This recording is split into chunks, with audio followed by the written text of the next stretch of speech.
The thrill and excitement of March Mania is here, and DraftKings Sportsbook, one of America's top-rated sportsbook apps, is giving new customers a shot to turn $5 into $150 instantly in bonus bet with any college basketball bet. North Carolina listeners, don't forget, DraftKings Sportsbook is now live in your state. Download the DraftKings Sportsbook app and use code Shannon. New customers can bet $5 and get $150 instantly in bonus bets. Only at DraftKings Sportsbook with code Shannon. The crown is yours.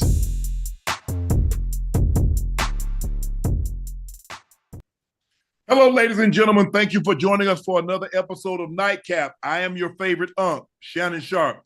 He's your favorite number 85, route runner extraordinaire, Bengals Ring of Fame honoree, yes. a Pro Bowler, yes. an All-Pro from Liberty City, went to Santa Monica Junior College, Oregon State. Got to talk to you later today. I met a couple of guys that currently go to Oregon State when I was out here in Colorado, and they told me to tell you what's up. Yeah.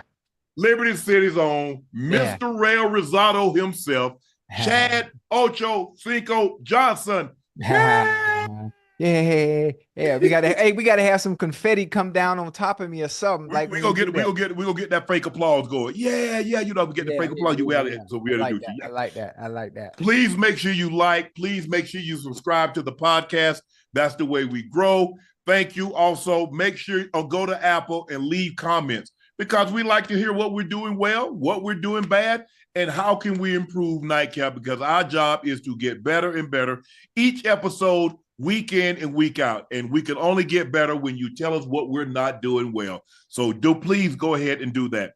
Make sure you subscribe to the Nightcap podcast feed. You can listen to the Nightcap through Club Shay Shay, but we would greatly appreciate it if you got it signed up and subscribed through the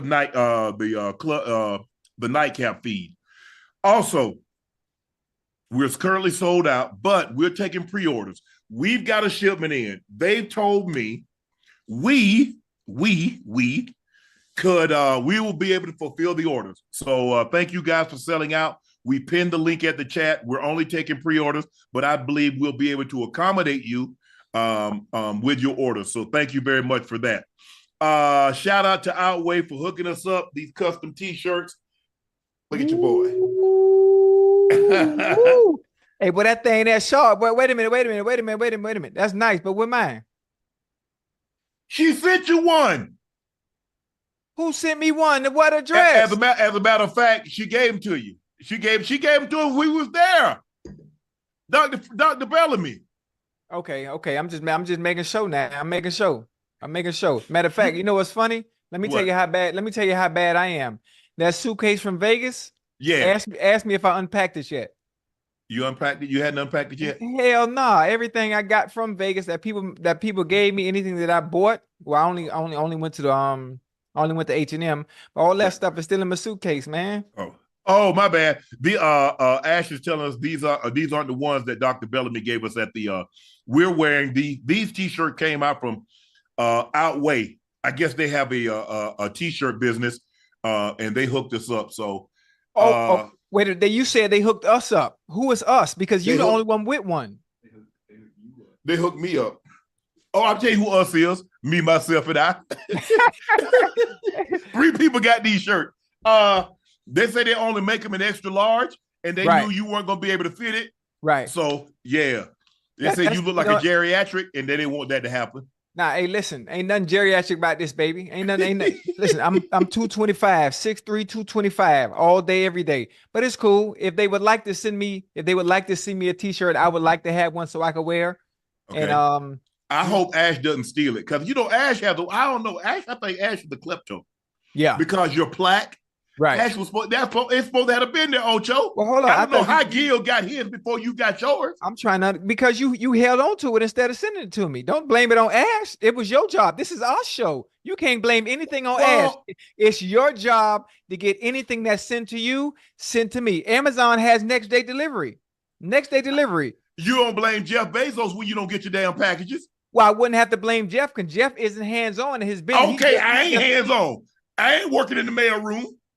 You are working in the mail room when you get your mail and it say, they sent me 2 plaques. You know what? If you would have thought of me, you would have said, you know what? Let me get this out to Ocho right now so he could have his plaque so we could introduce him on the show together.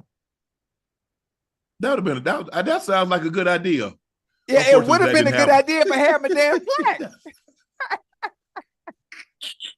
Man, I don't know what happened, Ocho. Ocho, but you know, your boy here in Colorado, and I had some appearances for Laportier. Yeah. And I must honestly say, the people in Colorado, they showed up for your boy today. Oh, yeah. Ocho, we have a young lady. Yes, sir.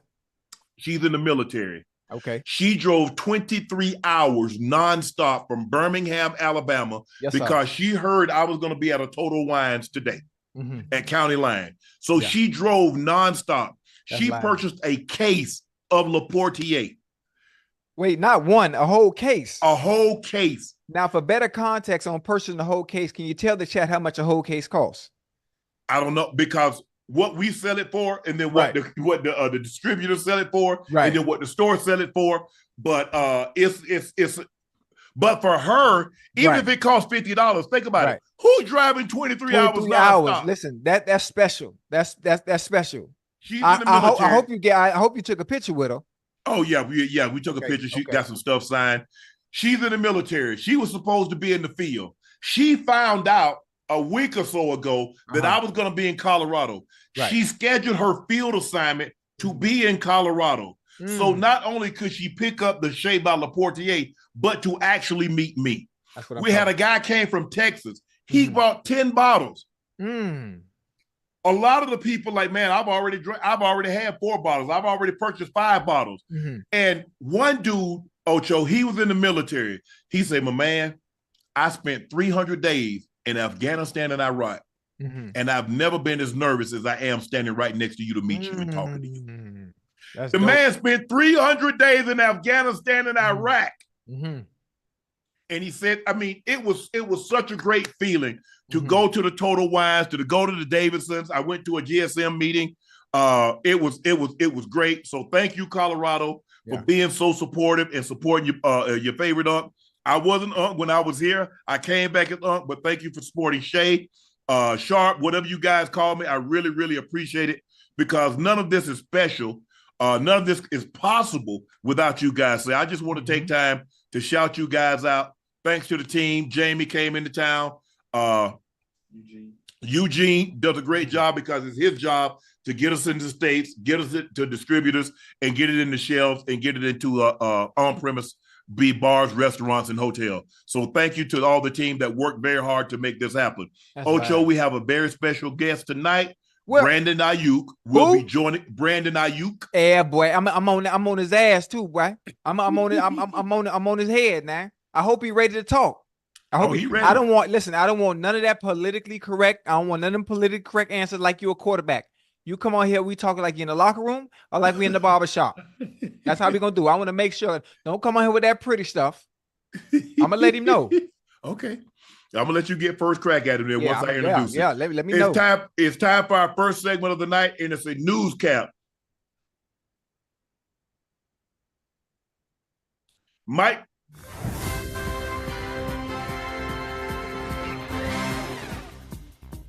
McCarthy says, don't feel bad for me.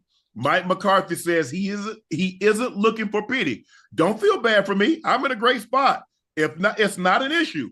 I have the same approach every year. That's the way I've gone about it. Mike McCarthy had all the talent in the world, only for his team to be 1-3 in the postseason, and that's what he has to show. His contract expires at the end of the season. So does Dak Prescott. Ocho, I would like things I've never heard people say for 1,000. Right. What if I feel sorry for Mike McCarthy? Who in the hell said that? Nobody at all. But listen, for one, as fans, fans of Cowboys fans probably feel sorry for Mike McCarthy. No, they don't. Other, you don't think so? I think they wanted him gone. Okay, they want him gone. Yes, but they still you feel can't sorry for somebody that's still in the job, Ocho, and you want him out. Listen, they got to feel sorry for him, because you got to understand what he has to deal with. He's powerless. His hands are tied behind his back. Yes, he is the coach of the Dallas Cowboys, but he can only do so much and really has no say so. He's somewhat powerless, if for lack of better terms to say. I feel bad for him. I feel bad for him. Why does everybody continue to come out and say things? Jerry says stuff. Now Mike McCarthy's saying stuff. Of course, you're going to take the same approach that you've always taken. Maybe you need to do something different as a coach of the Dallas Cowboys. Maybe the results would be different come this season. But I mean, listen, I mean, I don't even know what else to say, because at every turn, guess who's making the headlines? The Cowboys. Mm-hmm. Continuously. Now, I understand. I'm very smart and understand the Dallas Cowboys move the needle when it comes to media. They just do. The Cowboys, the Lakers, the Yankees, they move the needle. But again, at some point, with you moving the needle, the results and the production has to match up with the attention you get through the media, and it just doesn't. Let me tell you something I've never heard. I've never heard of a person owning an exotic snake, a cobra, a gaboon viper, whatever the case may be, a venomous snake. Mm-hmm. And then all of a sudden they get bit and somebody say, you know what, I feel sorry for them. I've heard people say it serves you right. Right. Because you shouldn't have had the damn snake to begin with. Name the person that you've ever heard they own a lion, a tiger, or a bear, and they get mauled, and people say, damn, I feel so bad for them. Yeah. It serves you right. If you go coach for the Dallas Cowboys, nobody's going to feel sorry for you, because you know what you was getting into when you brought your funky ass in the house. Yeah. But listen, but obviously you have to understand head coaching jobs, especially a head coaching job like that one, of that magnitude, with that type of exposure for a historic franchise. That's something you don't pass up as a head coach. Okay. But again, understanding what you have to do as a coach there, and the pressure that's added on because of the star that's on the helmet, and then the higher up that you have to deal with too, who's going to take all the attention and want all the credit. That's a tough task. So in that term, I do feel bad for Mr. McCarthy. Guess what? You could have got a non-venomous snake, or you could not have got a snake at all. You didn't have to get the big cash. You didn't have to get a lion, a tiger, or a bear. Right. Guess what you could have got? You could have got a chihuahua, or you could have got a sheep or a miniature pony. Right. But you chose that. So you can't have somebody feel sorry for you, Ocho, with something you chose. Right. You're right. Man, Ocho went off-roading, flipped his Jeep. Well, why the hell he go off-roading anyway? I don't feel sorry for a person that put themselves in that situation. Right. You can't put yourself in a situation and then ask people to feel sorry for the situation you put yourself in. Yeah, you're right. You know, okay, like you tell me all the time, you know who Jerry is. You know what Jerry gonna do. Right. And then you want me to feel sorry for a man to go take the job. No, you already know he's gonna emasculate you. Jerry's voice is gonna drown your voice out. Yeah. You gotta accept that. Mm-hmm. I don't know. He looking for pity, man. He looking for pity, and that's what I'm saying. He's looking for pity. Ain't nobody feeling sorry for you. Like, man, y'all feel sorry for me. Man, I ain't got no contract extension. You know, y'all know how Jerry is. Ocho, it's like if you go to one of these countries, right, and one of these kings, they got 5 wives. Mm. If you the 6th wife, how somebody gonna feel sorry for you? Mm. Yes, he got $3 trillion, but guess what? You chose to put yourself in that environment. So whatever comes along with it, you got to accept it. So whatever comes along with being the coach of the Dallas Cowboys, as long as Jerry Jones is the owner, you got to be willing to accept it. Right. I can see if it happened of all of us. Sometimes, things happen. I'm cooking, grease pops on me. Right. I feel bad for you. I'm going to feel bad for somebody having grease popped on them. I don't know if you've been frying, I've been frying chicken. The grease get hot. Grease got to be hot to fry chicken. Yeah. It popped like that. Yeah. But let me ask you a question. Be like, yes. real honestly, regards the chat's not here. Like between me and you. Yeah. Like you honestly don't feel bad for Mike McCarthy as the coach of the Cowboys, understanding what he has to endure as a head coach there. Seriously. No, I don't. Because think about it, Ocho. The man had guys. I mean, Brett Favre won 1 MVP. So he coached guys that got 5 MVPs between them. He got 1 Super Bowl appearance. 5. Right. 1 Super Bowl appearance. I'm trying to figure out how I feel sorry for what. Look at and you can't say, well, all he had was Brett Favre. Look at the receivers that he's had. Oh no, he has some receivers now. Look at the deep. Look, he had Charles Woodson. He had a lot of guys on the defense side. He had Clay Matthews Jr. He had a lot of guys. Right. Every year we start the season, the Cowboys are the most talented team in the NFL from top to bottom. Only the Kansas City Chiefs have drafted more Pro Bowl players than the Dallas Cowboys. Right. Every single year, they win 2 games. This is a different team. We've never seen a Cowboys team this complete. They can run the football. They can throw the football. They can rush the passer. They can stop the running game. Every single year. And every single year I get to sit back here. Told you. Damn, man. That sucks, though. But we the boys. Every year they take me to the boys. We them boys. I mean, they them boys, but I for me, from the outside looking in, as a fan of the game of football, I want to see them achieve greatness. Not in the regular season. I want to see them achieve greatness in the postseason. I want Dak to succeed. Why do I want Dak to succeed? Because I understand as a black quarterback, he's held at a different standard sometimes. Playing for that team with the star on his helmet. Yeah. Everything is different. Everything is magnified. Everything is under a microscope. Yeah. I want him to succeed. I remember, I know a guy. I think his name is like Ochocinco. That's me. That's me. Oh, that's you? Yeah, that's me. It says, you don't care what the field is like. You don't care what's going on. You that boy, I got a mofo job to do. So I don't care what goes on. I don't care what the coach say. I got to do my job. Okay, I told you that in context of how I approach the game. And if you watch me throughout the years, you understood that's exactly how I played. You say that's what other people should do. You said that's what they got up. You got hype. I mean, you got animated. I get very passionate about that topic. I was so afraid. I called 911. I said, look, I like the boy. You know what I'm saying? I'm just saying, Ocho, I got sprayed. I was scared. I was like, oh, shit. I said, Ocho, go snap. That's how I felt, Ocho. I felt endangered. Because you snapped. You said, I don't care. I want this here. You do your job. I said, wow, Ocho, that's me. That's me. I'm Shan, your biggest fan. You snapping on me? No, I wasn't snapping on you. I was talking to you, not snapping on you. I said, oh, and now you feel sorry for Dak because his owner. That's what you just said. You said you feel sorry. Now I know you feel sorry for Dak. Now don't sit here and tell me you don't feel sorry for Dak for having. You just tell me he got a job. What's his job?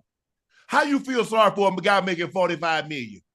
Forget the money. Money aside. Forget the money. Forget the money. Matter of fact, he makes $45 million. He need every goddamn cent of that motherfucker having to deal with the bullshit he got to deal with over there in Dallas. I'm not talking about the fan. The fans are awesome. The players are awesome. It's about what he has to deal from the top, the person who cutting the goddamn check. You deserve every penny of that 45. If that's all he got to deal with, an owner, that's all he got to deal with. An owner talking smack. Hey, boy, it's more than just that. It's more than just that. You have to understand, because of that owner, you put a bullseye on your back. You put a target on your back. It makes it worse for everybody else. It makes it worse for the entirety of the team. You know, that is bulletin board material week in and week out. When you go play the Cowboys, what's the first thing you think the opposing team do? Goddamn head coach, we put on a clip of what Jerry had to say the week before the game. Hey, I don't care. Guess what? I'm the bullseye. Right. Your mama wear army boots. I'm going to start it. I'm going to jump in. I wanted to get started from the jump. Yeah, that's what I'm doing, Ocho. You know what I'm saying? I feel you. I don't know, man. It's weird. It's funny. It's funny. I'm talking crazy, but I was our Jerry Jones in Cincinnati. You get what I'm saying in a sense? Yeah. Week in and week out, every Wednesday. Oh, I'm talking trash to the other team.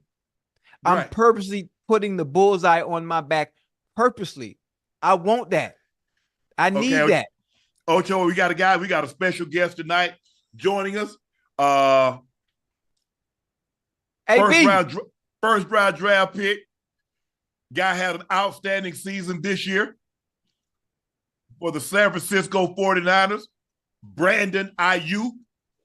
Brandon, how you doing? Can you hear us? What's good? Can you hear me? Yeah, we got you, bro. Yeah. Hey, B, can you hear me?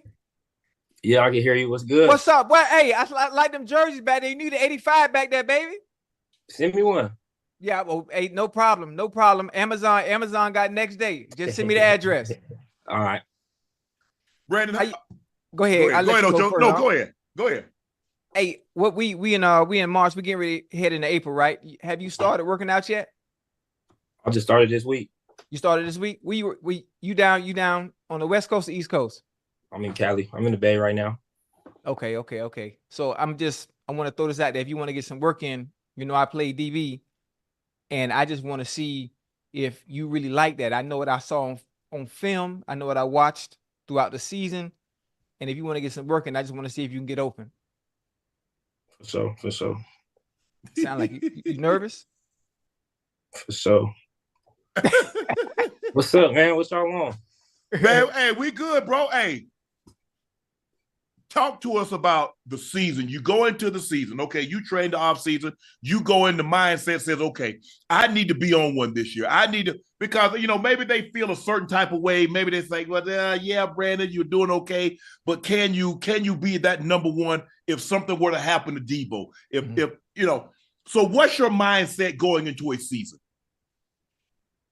I think just the mindset is getting ready to be my best self, just getting ready to have my body match up with what I want to do mentally. If I could tell my body to do this and do that, and it can go along with it, then I feel like I'm in great shape to have a great season. Right. So that's just the mindset, getting my body to be the best that it could be for 23, 24 weeks, because that's the mindset. That's how long we getting used to playing now. So that's all the mindset is. You have a mindset, so it's okay. If I'm healthy, I want my mind to match my body. I've done everything I needed to do in the off season, the way I ate, the way I trained, the way I prepared, the way I focused. I don't know if you have a sports psychologist, but my mind is in a great place. You go through the season, you're healthy. You have the type of season that you thought you should have. And now you guys get to the playoffs and you're playing well and you get to the Super Bowl. Talk us through that Super Bowl, because you guys came out on fire. You had a lead, a 10-point lead for very much of the ball game, and then you let it get away. They tied up in regulation, take it to overtime, and you guys unfortunately lose that ball game. So tell me what's your mindset and what's the team mindset in that game going into the game? Going into the game, playing our best ball, trying to play clean ball, playing football, because when we do that, we win ball games. So just trying to play clean, trying to play our brand of football. But yeah, that was it. The game, it went a different direction than we thought. We was trying to grasp hold of it multiple times in the game, but we just couldn't fully grasp it. And we never did. So because you guys had a 10-point lead. I mean, you guys were in control. And I was talking about having been in games like this, Brandon. I'm like, when you have control of the game, how much separation can you put between you and the other team when you have that control? Because they're going to get it. Eventually, you're not going to have the momentum throughout the entirety of the game. So how much separation did you say that, damn, man, you look up, you're like, man, we outplayed them the whole game, and they only down by 7 points. They only down by 3 points.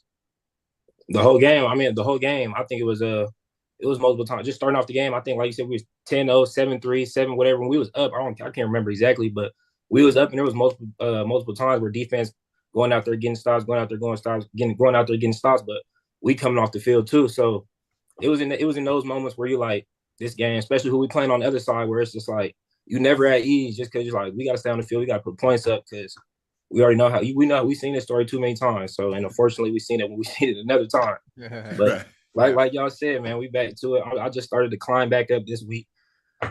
I just, I was chilling. I enjoyed my birthday in March. I was in Mexico cooling with the fam. Happy birthday! Chilling. Happy birthday! Appreciate that. And then just getting back ready to try to climb back up again. That's all it is. And trying to get something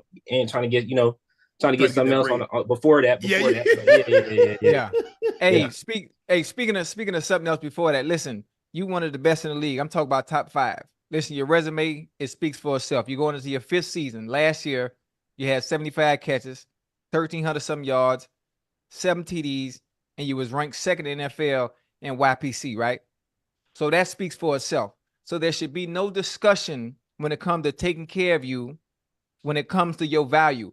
Ray Charles. I'm sick. Look, I'm sick about that second one because look, the Yeah. whole entire that which is YPC. Yes, sir. I was sick. I finished second. Look, who who was first? Who first? Pickens. Pickens was first. Pickens. So I'm leading it the whole entire year. I'm leading the whole entire year. YPC. Right. Last game of the season, I think Pickens didn't have no catches in the last game of the season. Game of the season, what's his name? Purdy ain't play. They sent me out there. Right. And I lost it in the last week. So I'm mad about that one. I should be saying one, but it's all Yeah, but it's listen, there's certain things that we can see from the outside looking in. I can see. So when it comes to, and I hate most of the time, players don't really like to talk about their contract negotiations or anything having to do with money, but I will do it for you. You don't have to say anything, but appreciate that. You are so fucking valuable to that offense. You are what I call a true number one who can play on the outside, he can play on the inside. You can beat any goddamn covers there is that's out there. You're one of the few players in the NFL that plays receiver where you don't need your offensive coordinator's help to get open. When your coach tell you, I need you to get open here on 3rd and 2 or whatever it is, no matter what they got lined up in front of you, you one of the few that can go out there and get open on the muscle. So I don't understand what the issue is over there with the GM and your owners, but just understand you deserve to get paid. And I ain't just talking about any money. I'm talking about 30, 32 a year. And I need 3%. I appreciate that. I appreciate that. Always. I appreciate it. I ain't have to say because what I'm saying. Yeah, don't do that. Don't do that. I appreciate that. I appreciate that. So Brandon, when obviously your representative have been talking to John Lynch, who's the general manager, and there've been the swirlings about he's going to get traded, blah blah blah. But John Lynch came out earlier this week and said, "I promise you, nothing is going on there." And then you had the IG story with the emojis, the money, the talking, the BS, and the walking. So what's been relayed to you, as much as you can divulge, what's been relayed to you through your representative? That we're trying to get work done. They're trying to get work done. I mean, they trying to get work done. That's all I can say. Y'all know how it gets. I don't even want to get too far into that. But I'm just trying to get like what Ocho just said. I'm trying to get what I deserve. I felt like this season playing football, I figured out who I was as a person, as a player, what I bring to the table, what I bring to the locker room, what I bring to an organization, and just the value I hold when I walk in that building, because people gonna follow me because I've done it the right way since I've been in that building from the first day I walked in there to when I was in there earlier this morning. I've done it the right way. So, and if they don't see it worth in that, that's all it is. That's all it is. It ain't nothing else. It ain't nothing else besides that. But I can't, like I said, I can't get into it. We got professionals working on both sides, so hopefully we can come to a professional agreement and continue to play professional football. I like it. I played in the offense for a number of years, Brandon, and I know one thing as a wide receiver: you get rewarded for blocking. Mm-hmm. You're one of the better blocking wide receivers, and you have to in order to have the running back to have success. Because now when you're blocking downfield, you, Debo, Jennings, Kittle, those 4 and 5 yards turn into 20, 25, 30, 40 yards. Mm-hmm. How much pride do you guys as a unit take pride in blocking? So much pride. That's the one thing. Before the routes, before touchdowns, before any of the stuff that you see, it just started with that. And I think once we as a room, as a unit, previously in the past, we came, especially Debo, George, guys like that. We came up and we just said, you know what, that's it. That's the standard is the standard. That's what it's gonna be. So we're gonna start with that. And I feel like the moment I start blocking like that, it just kind of carried over into the way that I ran routes, the way that I release, the way that I just play the game. Just if you had that attacking mindset, that I'm just gonna put hands on this guy. He's not gonna make play. He's X from this play. The next when now you got a route on third down. You're already in the game. You're already flowing. That's how I feel personally. I'm already in the game. I already done made a play. I didn't set C-Mac free for a 35. He didn't crease one because I didn't made a block. Now I'm already had it feels like I already done caught a ball. Now that first play that might come to me because I might get 5 or 6. So I gotta make 5 or 6. So playing with that mindset, I feel like it helped me a lot. So that's what it came down to the blocking too as well. That's live. Like, hey, listen, that's the funny thing about it is listen, I already talked about you as a receiver. Obviously, we know what you could do as a receiver, but you like what I consider complete because when it came to blocking, I was horrible. I was. You wasn't blocking. You wasn't blocking. I just run people off. I'm too little. I couldn't even bench 135, so I just run people off. I ain't got time to be engaging in something that I'm gonna lose. Now, from what I heard, if I'm not mistaken,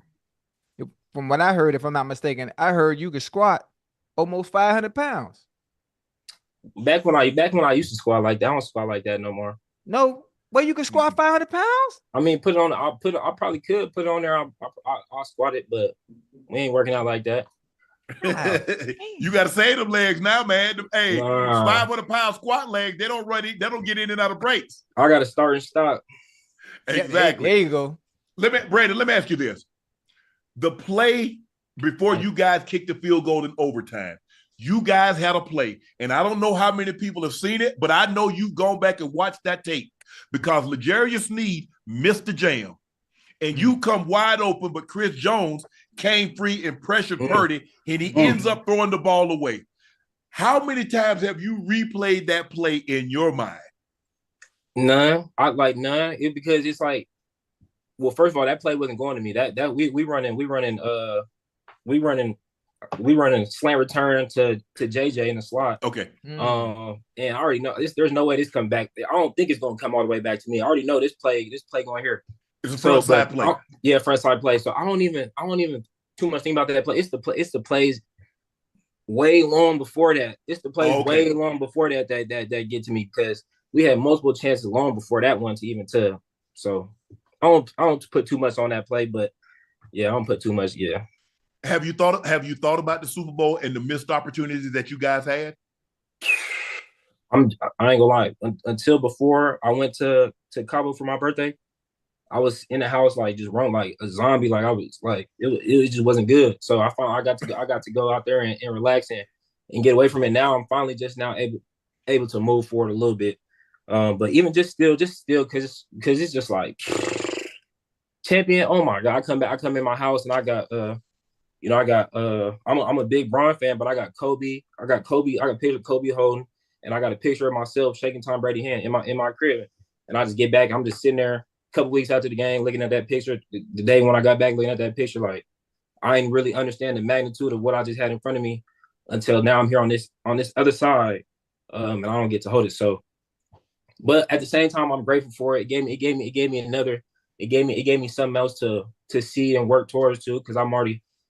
It's a fact I'm a top receiver in this league. It's a fact,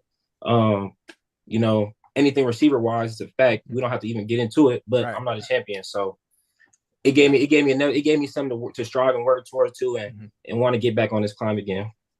Speaking of, I want to ask you about your quarterback, Brock Purdy, man. He passed for over 4,000. He had 31 touchdowns. Obviously, he was third in the NFL with those stats, but for some reason, he still has some doubters. What do you think is a case for that, and what is it like playing with Brock? I mean, he played on the Niners. They gonna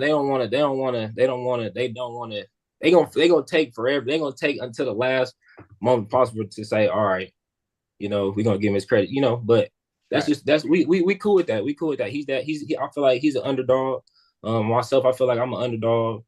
But you can't hold an underdog down for too long. Like you can't hold him down. No matter how hard you try, you ain't gonna hold him down. So I enjoyed playing with him. I had a lot of fun playing with him. We had only just got started. So we'll see what happens going down the road. And yeah, hopefully I'll continue to praise him, which no matter how it goes, that he nice. He nice for real. So He nice. Brandon, He nice. You in that draft. I mean, you look at your draft. You had Henry Ruggs and Jerry Jeudy, yourself, CD, Justin Jefferson, Jalen Reagor, Pittman, and T. Higgins was in the second round. Mooney.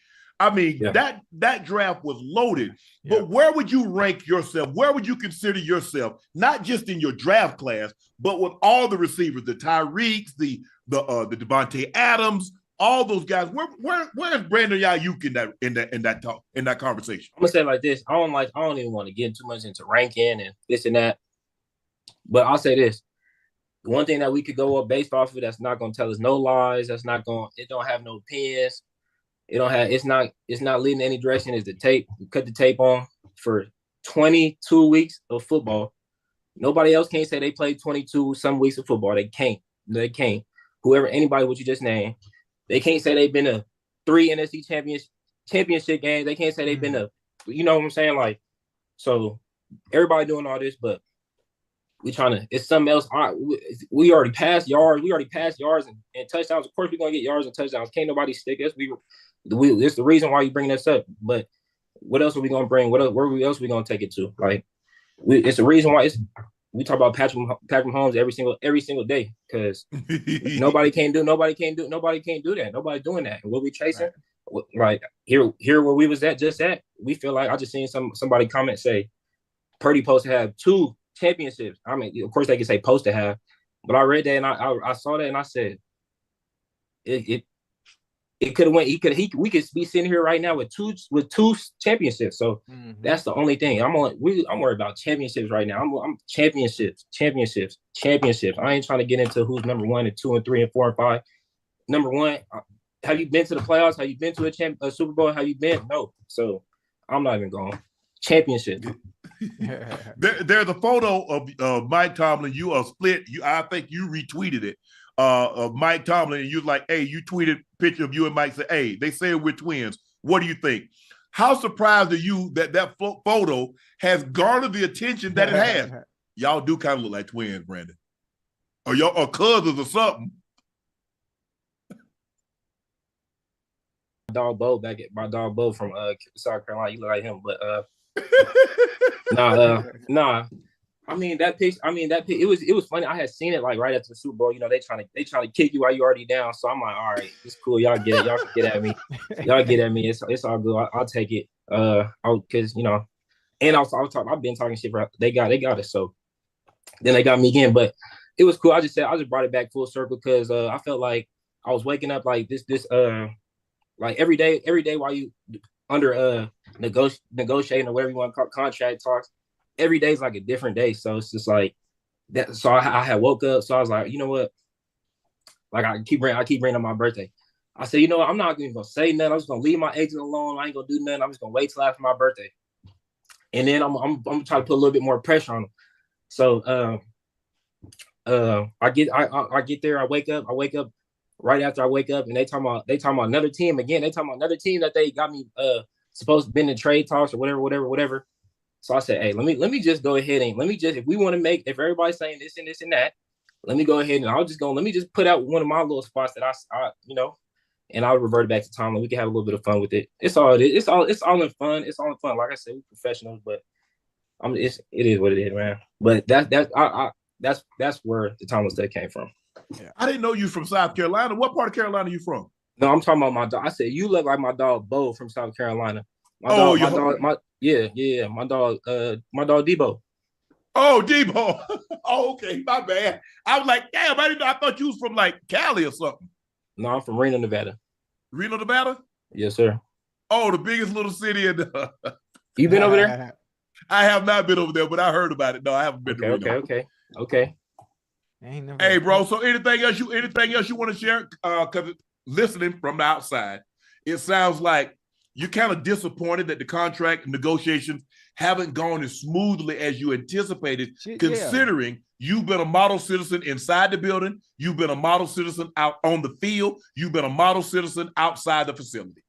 Well, look, let me ask y'all, do y'all know like the timing and everything that goes on with negotiation talks? Like, I know one thing for the skill position. If you're not a quarterback, we got to fight tooth and nail. So this is what we all have to go through. Yeah. We all have to go through this, and it would always be like this no matter what, but you are handling it the right way because the market is the market. Your resume is your resume. Your value is your value. Ray Charles can see what you can do. Other teams can also see what you could do. So they can play games if they want to. If they don't want to give you what you deserve, and I know what you deserve, other teams will give you what you deserve, and they're going to overpay for it if they let you walk out that door. So either way it go, either way you cut it, it's a win-win for you no matter what, based on your resume. So for you, you should be smiling every goddamn day no matter what, because you're going to be good. For sure, for sure. I get your frustration, Brandon, because had you not performed like you have, they would have done traded you or released you. So now I've overperformed. Now compensate me for the work that I've done. I've had a couple of these, Brandon, early in my career. I held out, ended up having to hold out for 2 weeks. My fourth contract, I signed it the day of training camp. The day of training camp. And then they didn't re-sign me. I go to Baltimore, win a championship, go to the Pro Bowl. They release me. I go back to Denver. So I'll tell you like this. The best thing you can do is to keep your emotions in check. Don't get too high. Don't get too low, because I know you're staying in constant contact with your representative. He's doing as good a job as he possibly can to keep you in the right frame of mind. Contracts talks are going well. He probably haven't told you, but I think there's a number that the 49ers have in mind. You kind of want to go over that number, and I believe you've earned the right to go over that number based on what you've done, and based on how you're going to do. Yes, and that's the frustrating part. I look, I've been a player, and I understand the business aspect from a team, but I believe you should reward your players for what they've done and what you believe they can do. Now, if they don't think it's like, well, you know what? This was an isolated incident. They know what's going on. Hey, they know what's going on. Come on now. Exactly. They know what's going on. I know what's going on. Like I said, it's not easy. It's business. It's business, and it's multiple people involved in business, and we all trying to get to one thing. But like I said, they gonna do it with me or without me. You're gonna have a better chance with me. We just leave it at that. Yeah. We just leave it at that. Control what you can control, which is your frame of mind and the work that you put in to be ready to go, wherever that may be. They know I'm going to be ready. You know I'm going to be ready. You know I'm going to be ready. That's what I love to hear. They know I'm going to be ready. Come on now. Brandon, I really appreciate you taking time out of your schedule. Wait a minute. What about our one-on-ones? We can one-on-one hoop. We can one-on-one hoop. Nah, I play DB, though. No, you don't play DB. What you talking about? Wait, Brandon. I was drafted as a DB, and they switched me to receiver because the DB room was full. I was a DB too, and then I moved to receiver because I need the pill in my hands. Okay, no. So you want to play basketball 1-on-1? Yeah, I rather hoop. I rather hoop than do you like that, man. But you gonna lose that. I just got some new hoop shoes. I just grabbed shout out to Adidas. I just grabbed some Aiyyyy. I'm trying to jump out the gym too. So I'm about to go hoop. All right, bet. That's gonna be my first content for TikTok. Me beating you in basketball. Yes, sir. Yes, sir. Brandon, when he said he was drafted, that means he was running behind someone. He was drafting up them, to try to get he didn't want to exert that much energy. He was not drafted as no DB. But I want to take time right now. Thank you for joining us on Nightcap. We really appreciate you giving us some of your time, offering insight to your game, what transpired during the season, the Super Bowl, and best of luck on this contract, bro. Well deserved. Whatever you get, you deserve it. You've earned it. Yes, sir. Appreciate that. Appreciate you having me on here. I've been anytime, bro. You're welcome to come back anytime. I watch it in my cave all the time, so I was honored to pull up and talk to y'all. Chad, it's my first time talking to Chad. Chad Ocho. Yo. Yes, sir. All right, baby. I love you, man. Tell C-Mac his favorite uncle said what's up. For sure. We'll do. All right. Appreciate that, Brandon. Thank you, man. All right. is, Ocho, I tell you, man, it's hard because, like I said, when you've been to that game, Ocho, right? Because remember now, they chronicled that game. That's for perpetuity. Yeah. Everybody's going to look back. And unfortunately, there's a winner and there's a loser. And you always want to be in the winning side because when that confetti comes down and it's not in your colors. See, people say, I equated this. Losing, I believe losing is worse than dying. Because when you lose a game, you got to wake up tomorrow. Right. When you die, there is no tomorrow. And you heard him talk. You could feel the pain. You could feel the hurt of losing that game. The man said, hey, I was a zombie. And it wasn't until I went to Cabo for my birthday last week. To reset mentally, yep. The Super Bowl was 6-7 weeks ago. And it's still in his mind. Right. That's crazy. The opportunity. Wasted opportunity. How you're thinking, how many more opportunities am I going to get?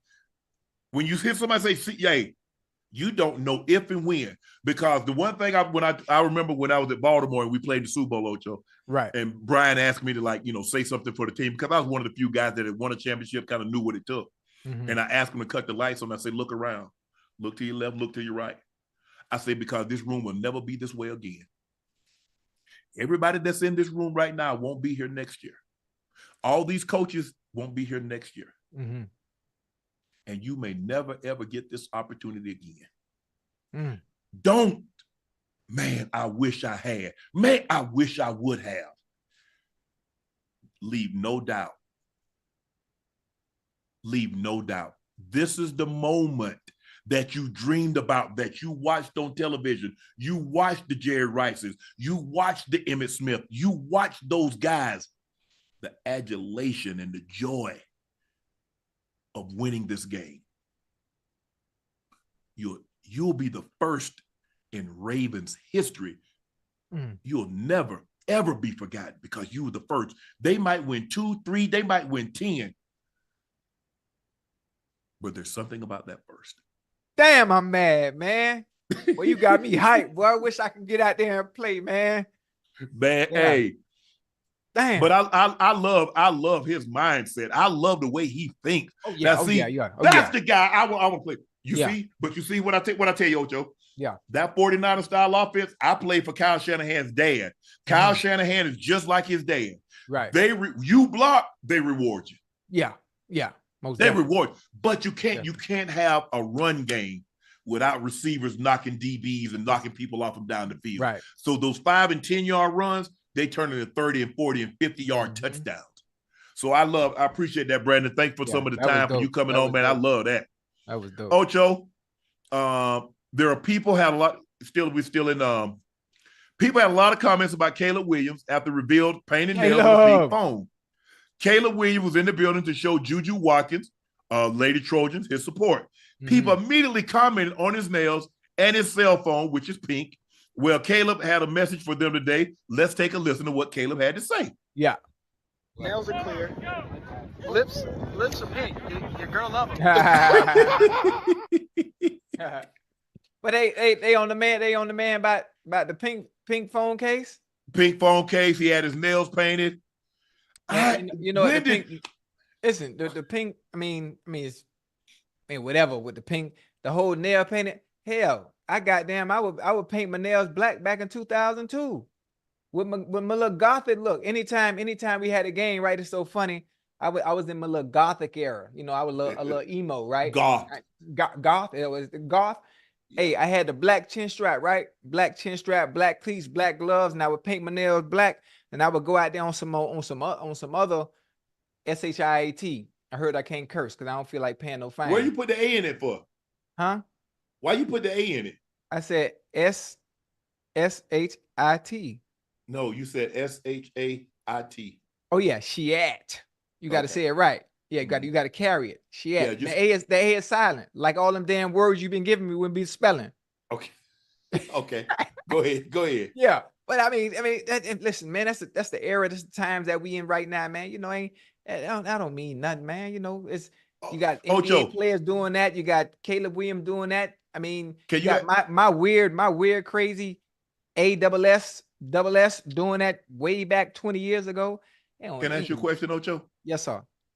When did men start caring about how men dress, what they wore, the pink nails, the pink phone? When did men become so obsessed with other men? I don't know, Unc.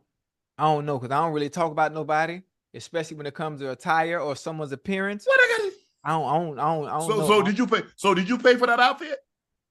Nah. I ain't They don't paid even for it. know Caleb Williams. And you know what they're getting at. You know what they're trying to insinuate, Ocho. Right. But see, that's in our community. Because here's the thing, Ocho. Let's have a little history lesson. Come on. We man. know since the beginning of the time, Yeah. Black men have been deemed extremely masculine of any race of people. Extremely machismo, macho. Yeah.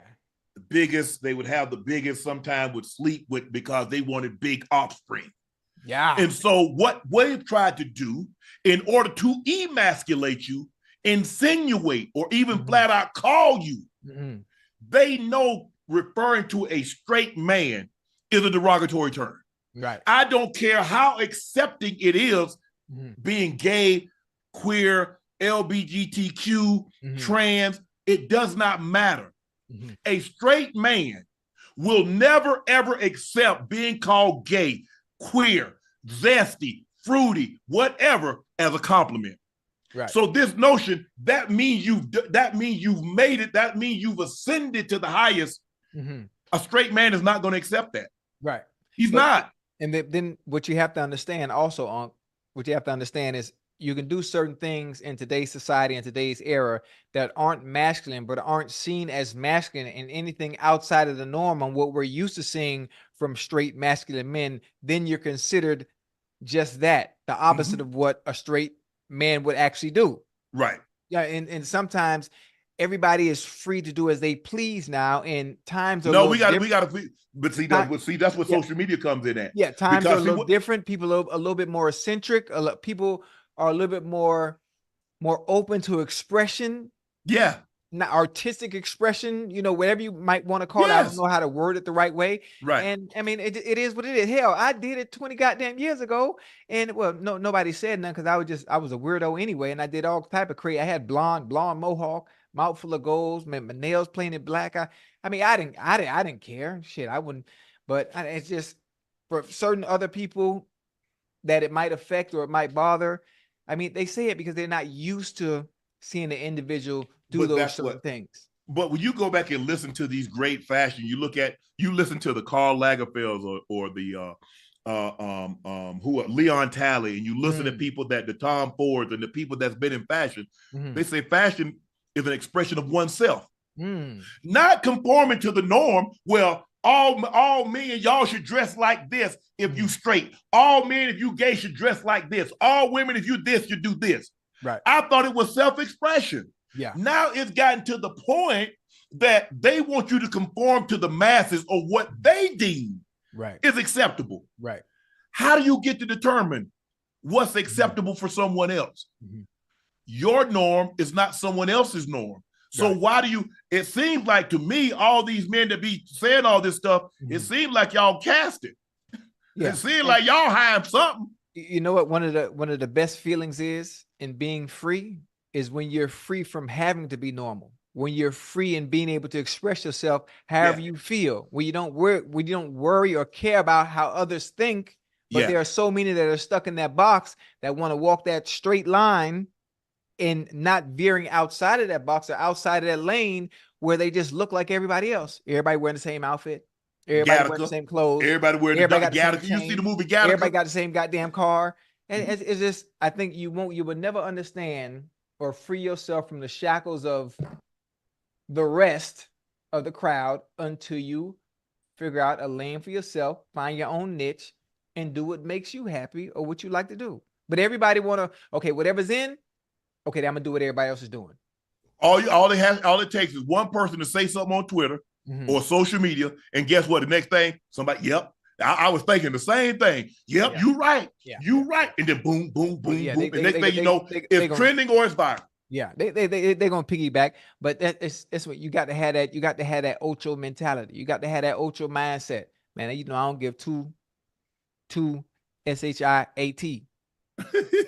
Yeah, you know, I don't care. I don't care what you say. Yeah. At all. I love it. I've always loved it. You got to think. Yeah. I mean, you were part of the you were with the media when I was playing, weren't you? Yeah.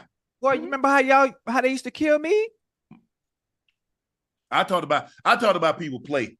If you okay. play good, I said I talk good. Well, you play bad, I talk bad. Wait, you know what? If you talk about my play, you was always talking good about me. Then that's it. That's all I'm talking about. Yeah, now, obviously, you know what I mean. They found for sure. They were nitpicking. They would find any little thing, and I loved it.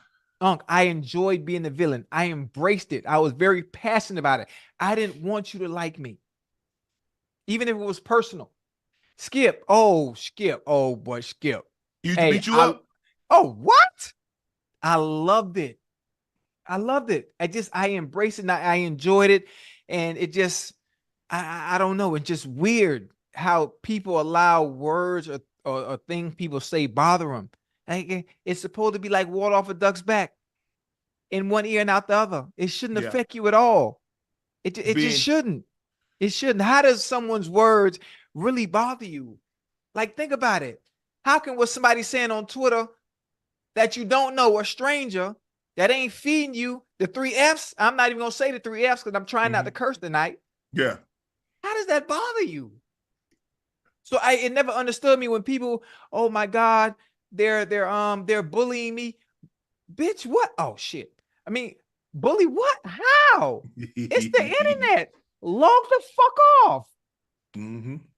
Like, I don't know, man. Yeah, it took me, Ocho, being out and when I'm in these environments, with this type setting where I'm doing stuff for Le Portier, or I'm going to speaking engagements. Yes, sir. And I see the love, and I see women, and I see men so excited that they're trembling to have a conversation. It's like, I just want. And to hear people say, bro, let me tell you what I love about you. He said, I love the candidness in which you speak. He said, I love the way you rock with your community, and I love how you talk about your family. Mm-hmm.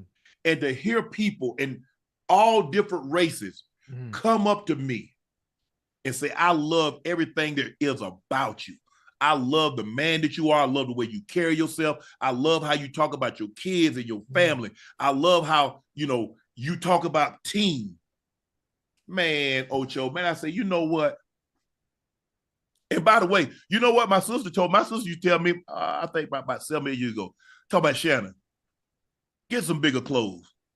Now, hey, Ocho, everybody know how I love my sister. Yeah. I talk about my sister damn near in the same breath I talk about my grandma. Right. No.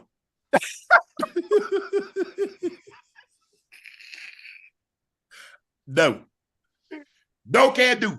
Listen, if people need to understand, Unc, you have you like a European style, whether it's casual or whether it's business, and you stick to that, and you've always stuck to that. And I'm gonna stick to it. There's no need. If and when I want to change, I will change because I want to change. Right. But it ain't gonna be no time soon. Nah. Because y'all ain't buying no clothes, and y'all don't tell me what to wear, how to dress, because I ain't listening. Hey, and you know what? And today, and actually, we know what fashion. Fashion changes every 2 years. Now we back to the baggy look that we wore back in 05. I thought about it. You know what? I saw, hold on, who I saw? I saw LeBron one time, but I've seen it a lot lately. Yeah. But they get the pants, they're a little fitted, and then they got the flare legs at the bottom. Like the 70s, That was when I was a kid. You know who be killing it? They be dressing like, I'm not in the fashion. I'm a cheap motherfucker. Goddamn young bull from OKC. Oh, Shea Gilgeous. Oh man, listen, boy, young bull be killing it, boy. Yeah, young bull be on it. And what's the other one from the Jazz? I think he wear 00 or he wears 0 from the Jazz. Jordan Clarkson. Hey, boy, them two there. But when it comes to fashion, I ain't no fashion head or no.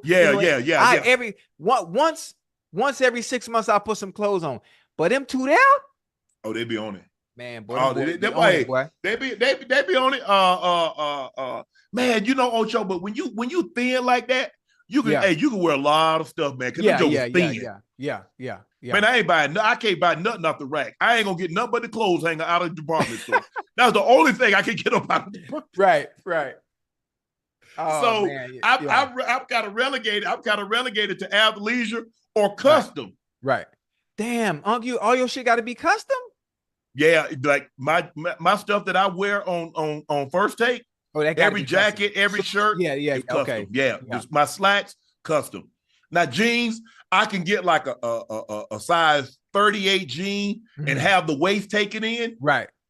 But I got to go 3-4 sizes up as far as in my waist, and just so my legs will fit. Yeah. But I got one for you. Now I don't know where you shop. I don't know if you do this, but I'm telling you where I get my jeans from. I get my jeans from Target. You know about Goodfellow and Company?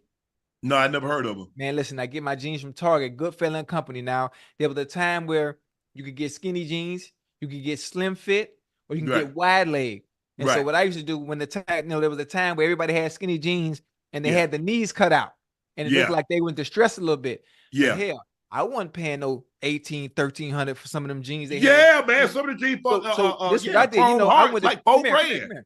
I went to Target. And got me some the Goodfellow jeans and cut the knees out. And make it look like they were distressed. I made them look like they was a Mary's, but they was really Goodfellow and Company. I paid $20 for. Mm-hmm. Yeah. Yeah.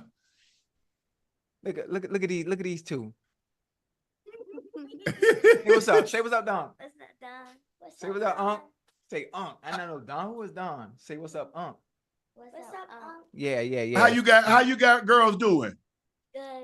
Good. What y'all doing up this time of night? It's way past y'all bedtime. We on spring break. Oh, okay. We'll stay up all night. I'm doing schools, and tomorrow I have school, but I'm not going to school. So I'm. Wait, you can't snitch on yourself. You did snitch. You're not supposed to say you don't have school. I just said you're on spring break, and you gonna tell him you got school. You ain't on spring break. Spring break. You're on spring break, man. See, she don't know no better. This is Cha-Cha and Kennedy. Well, I have members. That's okay. My members. All right, I gotta finish the show. Kisses. All right, I love you too. Yeah, that's baby Kennedy and her sister Cha-Cha. That's two of the 85 of my tribe. That's 2 of the 85 clan. Yeah, that's 2 of the 85, and I'm looking to add to that. For any fathers out there. Felix Speak said Caleb is trolling at this point because he knows people will talk. Shout out to Caleb. Prince wore the F out of he wanted to, and nobody said a thing. True. Yeah. Ocho, check this out. Yes, sir. Robert Kraft said the Patriots did not lose out on Calvin Ridley because of finances. He said it was made clear his girlfriend wanted to be in the South. Man, listen. Calvin really didn't want to go to the Patriots. I love the Patriots. I love Robert Kraft. I love Gerard Mayo. There is no quarterback there. There is no quarterback. Huh? They ain't got what it to see either. Shit me. Let me ask you a question. Listen, if you see Will Levis throw, you will understand they have a quarterback that might not be suitable, comparable to the top 3 that's in the NFL, but you got somebody there that can deliver that goddamn ball. And Calvin really knew that. Yeah, I think I agree with you. I'm not. Yeah, I know what you mean, though. I know what you mean. Because it's hard for me to believe that if Tom Brady or a Patrick Mahomes or one of these, even if it wasn't one of those guys, let's just say a quarterback somewhere between 12 and 15. Mm-hmm. It's hard for me to see a scenario, but he knows Bailey Zappi. He knows the people that were there. Yeah. Because at the end of the day, yes, I got X amount of dollars coming. Right. But I want to catch the ball. Yeah. Yeah. I don't want people to say I'm a bust because my quarterback can't get me the ball. Yeah. No, I ain't a bust. I just don't have a guy that can get me the rock. And again, and also going to the Patriots, you don't understand or know what type of offense this is coming up, what kind of offense they're going to run. And then the fact on top of that, there's no consistent quarterback play at the helm. Then, I mean, you already know. What do you do from there? So, but no disrespect to the Patriots. Great organization. No. Great organization. Yeah, I think he's from some part of Calvin Ridley from Alabama, and so Alabama might not be that far from a drive from Nashville. I don't know what part of Alabama he's from, but I'm assuming he is from Alabama. I mean, Mr. Kraft might have been making a joke, huh? You think he might have been Nah, making he ain't a make joke? no joke. Nah. Oh, you think it was serious? He ain't nah. He ain't Mr. Kraft. I don't know if you I'm sure you you played this, so you know him. Nah, he ain't the joke type. He ain't the Okay. I got you. that ain't him. I got you. He's from Fort Lauderdale. Oh, he's from Calvin the Ridley crib. from Fort, Oh, that's what's tripping, man. Calvin, he's from the crib. I thought he was from Alabama. Now that young bull from the crib. That's why he run them goddamn routes like that. Oh, that's one thing. That's one thing. Them Alabama boys can run some routes. Yeah. Them Alabama boys. Matter of fact, when you think about it, now that you just said it, when you think about it, Julio Jones, Calvin Ridley, Amari Cooper, Jerry Jeudy. Talk to me. Who else? Who else? I'm talking about. I mean, Davante Smith. Boy, route runners. Mm-hmm. Yeah. Mm-hmm. Them boy put them up and put them down now. Yeah. That's one thing they can do. They can run a route. Yeah. Diontae Johnson joined the list of wide receivers to leave Pittsburgh after tumultuous season. The Steelers traded Diontae Johnson to the Panthers in exchange for quarterback Diontae Jackson. Not every Steelers fan was ready to just let bygones be bygones, however. Johnson addressed the Steelers fans directly after continuing to receive negative comments on social media. I love Pittsburgh, regardless of what happened. Y'all fans delusional, and I swear everything I tweet be about them. Y'all need to get a life. Yeah, they finally got to him. You know how a fan base can do. You know how a fan base can do. They can jump on you. They can pile on you when you want to go to tweet. Your whole timeline be just nothing but Steelers fans, and at times it could be overwhelming, and it can get to you. So I understand. Yeah. I understand his frustrations. I understand what he means, but I'm glad he said, "I love Pittsburgh first." And at times, fan can be delusional, thinking my tweets are about them or where I just left from. Right.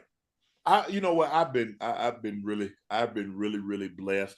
I mean, I think the Cincinnati fans, they love you, they adore you, they appreciate what you were able to do for them. I know I get that same love and adulation from the Bronco fans here. I mean, being in the city, all they want to ask about Shannon, we're gonna win. Shannon, when can you? Hey, Shannon, can you like it? Hey, Shannon can't come back and do nothing. Y'all gonna lose more with me out there than you lose it right now. Matter of fact, I'm just curious, hypothetically speaking, what happens if things don't work out with Sean Payton and GM Mr. Lynch asks you to come be the head coach? No, George Patton is the GM for the Broncos. Okay, well, what if he asked you to come be the head coach? That's the Walton Penner family. The Walton Penner family owns the Broncos. I ain't want I don't want to be no coach. So you would turn down the job? Hell yeah. I've had the opportunity to work. I mean, Mr. Bowling wanted me to come work for the Broncos. I don't want to work in no football capacity like that. No, okay. I'm just asking. Hell no. Okay. Now back on the topic about this love thing. Obviously, the Broncos fan base loving you, Cincinnati love. You know what? I think, and I can honestly say this and speak truth to it. Might be one of the few players that is loved by all my division rival fans, including all the other teams in the NFL. I can guarantee you that. No, I'm seriously like a true, genuine, authentic love and appreciation for Steeler fans, right? Brown fans. Who's the other team? Damn, I'm tripping. Pittsburgh. Ravens. Ravens. Oh, the Ravens fans love me. Ravens fans love me hand down because for one, I've never been disrespectful ever. I've always shown love, and it was time to play. I was strictly entertaining, and I gave you money's worth, especially if it was playing at your home. Right. The rest of the league, all fan bases love me. I think everybody in the chat can agree with me. No, if you know anybody that doesn't like me, let me know, and we can have a face-to-face. They ain't love me because I give them that work. They need to hate me. I want them to boo. I want to say, Shannon, you suck. But don't worry about it. You won't be saying that after the game. Let's see if you still feel that way. Man, Ocho, I remember we played the Patriots. Yeah. Hey, and you know, we run out of the field, the receivers group ran on the field, and it was like 85. You suck. You too sharp. You know, I say, okay. I want you to remember that. I want you to remember those words. I think Baltimore has a love-hate relationship. Maybe a lot of the younger fans don't really realize that I played in Baltimore. And I had a great 2 years there. I loved every day of my time in Baltimore. I think Baltimore fans get mad at me when I say Lamar didn't play well. Right. And they want me to say that no matter what Lamar does, Lamar can throw 4 interceptions. And the first day they say, well, hey, he was waiting for that to happen. You do realize I don't make a dime more whether Lamar throws 4 interceptions or 10 touchdowns. Right. I don't get paid by the word. I get paid to do my job. Mm-hmm. And if Lamar plays well, I'm going to say Lamar plays well. Mm-hmm. And then it's like, you hate it. Ocho is like, if I say Lamar played well, he don't mean it. He don't mean it. He don't mean it. Hey, listen, you can't win for losing. You can't win for losing. So people got mad. I said, okay, you guys had all I heard going into the championship game, and I picked Baltimore because I thought Baltimore, top to bottom, had the better roster, right, especially offensively. Mm-hmm. Okay, Patrick Mahomes and the Chiefs won. Right. I said Lamar didn't play well. It's okay, Ocho, to say Lamar Jackson in the championship game didn't play well. Right. That's all you've been on the man. I said, hold on. When I told the man, I don't believe he should change positions. I believe he should be a quarterback. All the good things that I said about Lamar, because I don't say every single word out of my mouth. Right. When Patrick Mahomes played bad this year, you remember, Ocho, I said Patrick Mahomes is a part of the problem. Mm-hmm. But they disregard that because you see, Ocho, and I get it. They're like, hold on, Shannon. There's only like 6 or 7 black quarterbacks. You got to prop them up no matter what. Mm-hmm. I say, but how in good conscience do I keep my credibility? People watch and see, man, he ain't play well. And Shannon out there caping for the man. No, if he didn't play well, he didn't play well. You got to say it. You got to say me. Hey, and speaking of, I got really good at doing that towards the end of the season. You get better. It pained me to do it, but I got much better at it. So when football season come around this time, I got you. Like I'm gonna be. I like that. I ain't even playing with them. Okay. I'm on their ass. I'm on they ASS. But you know what, Ocho? The reason why, Ocho, you have credibility. Those that can do. Those that can't talk about those that can. Right. You did it. Yeah. You were a Pro Bowl player. You were an All-Pro player. Mm-hmm. So you know who's playing well, who isn't. Right. That's all. And see, that was and I don't get it because here's the problem that I have with players. Mm-hmm. Players always say, well, you never played the game. Okay, you and I both played the game. You weren't any good. You and I were both good. I was great, but go ahead. I say I was good. I'll live with being good. Check the resume. Check the tape. Yeah. What did you win? Right. You really want to ask me that question? Right. Damn, what if they ask me that? What am I gonna say? Hey, I say I got that Hager jacket. And they've given out less than 500 of those Hager jackets. Right. I got so now a player, because before it was just when an analyst, a guy that never played, he's talking about the game. Well, you don't never play. You didn't never play. You don't understand. Right. Not only did I played an extremely long time. I played at a high level. I won at a high level. I accomplished a lot. If I can't critique, if I can't talk about a player that's playing this game of football, who the hell can? Come on now. Put your dislike aside. Yeah. Check my resume. Yeah. If I can't talk about a player that's playing in today's NFL, if Shannon Sharpe can, where are we at, Ocho? Where are we at? What are we doing? What are we doing? Shit, I'm finna use that too this week. This week. I'm talking about football season. Check my resume. check the tape. I might not got no jacket. I made my own jacket. I ain't got no Super Bowl. Look. And I ain't trying to hear none of that. Check the tape. I'm gonna talk about you. I'm gonna tell you when you're wrong, you're wrong. Yeah, I'm ready. That's it. I'm ready. Resume complete. Davante Adams may have Davante may have made his preference clear when it comes to team option in the first round of the 2024 draft. In an Instagram story, Adams shared a photo of LSU quarterback Jaden Daniels with an accompanying quote, from the Heisman Trophy winner saying, my resume speaks for itself. As it does.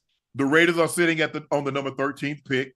A point, they're not getting him at the 13th pick. So if you're trying to land one of those top quarterbacks, Jaden Daniels, Caleb Williams, Drake May, JJ McCarthy. McCarthy might be there, although we're going to talk about him a little later. But the ESPN is reporting that the Raiders have been strongly linked to a big jump up the draft boards. Yeah. Davante Adams, look, he came to the Raiders because his former college quarterback, Derek Carr. Also, not was he just his quarterback, he was a best friend. Yeah. Yeah. In college, it started at Fresno State now. It's one nothing new. And no matter what you thought about Derek Carr, his first season, Davante Adams' first season with the Raiders, he was a first-team All-Pro. He had 1,500 yards receiving. Mm-hmm. Davante Adams also knows that his success is predicated on the quarterback. I play a dependent position. So it doesn't do me any good to run the best routes, and I'm as good a route runner as we have in the league if the quarterback doesn't get me the ball. Talk to me. I run the route, beat my man, he skipped the ball to me. I run my route, beat the man, he sailed the ball over my head. Mm-hmm. I run my route, and he doesn't find me. So he said, bro, y'all got to get me somebody in here. Yeah. Y'all got And I think it's possible. And I think we never know what's going to happen on draft day. There's all these mock drafts, but you never know because certain teams can come up and screw up everything. They can screw up everything. There might be a player you want, and a trade might happen, and it messes up your plan, and you got to have a plan B. But the Raiders do need a quarterback, and if they're able to get from 13 to 2, you just never know. You just never know. You're definitely gonna have to go up. You're gonna have to mortgage your future. Oh, a lot. Because if you do jump that high, you are saying, okay, Jalen Daniels is the quarterback for the future for the next decade. Think about what the 49ers gave up. You swap positions and you give up 2 first-round picks. That's what they gave up for Lance, Trey Lance. Mm-hmm. That was I think they went from 12 to 3. Right. So you're talking about 13 to 2. You're going to have to give up at least that. Ash, if you can, pull up, we'll see what the 49ers gave up to get to zoom up the draft board to select Trey Lance at 3. But I know Davante got some years in him. He's not slowing down. He just needs somebody to get him the ball. That's it. That's what he needs. Simple as that.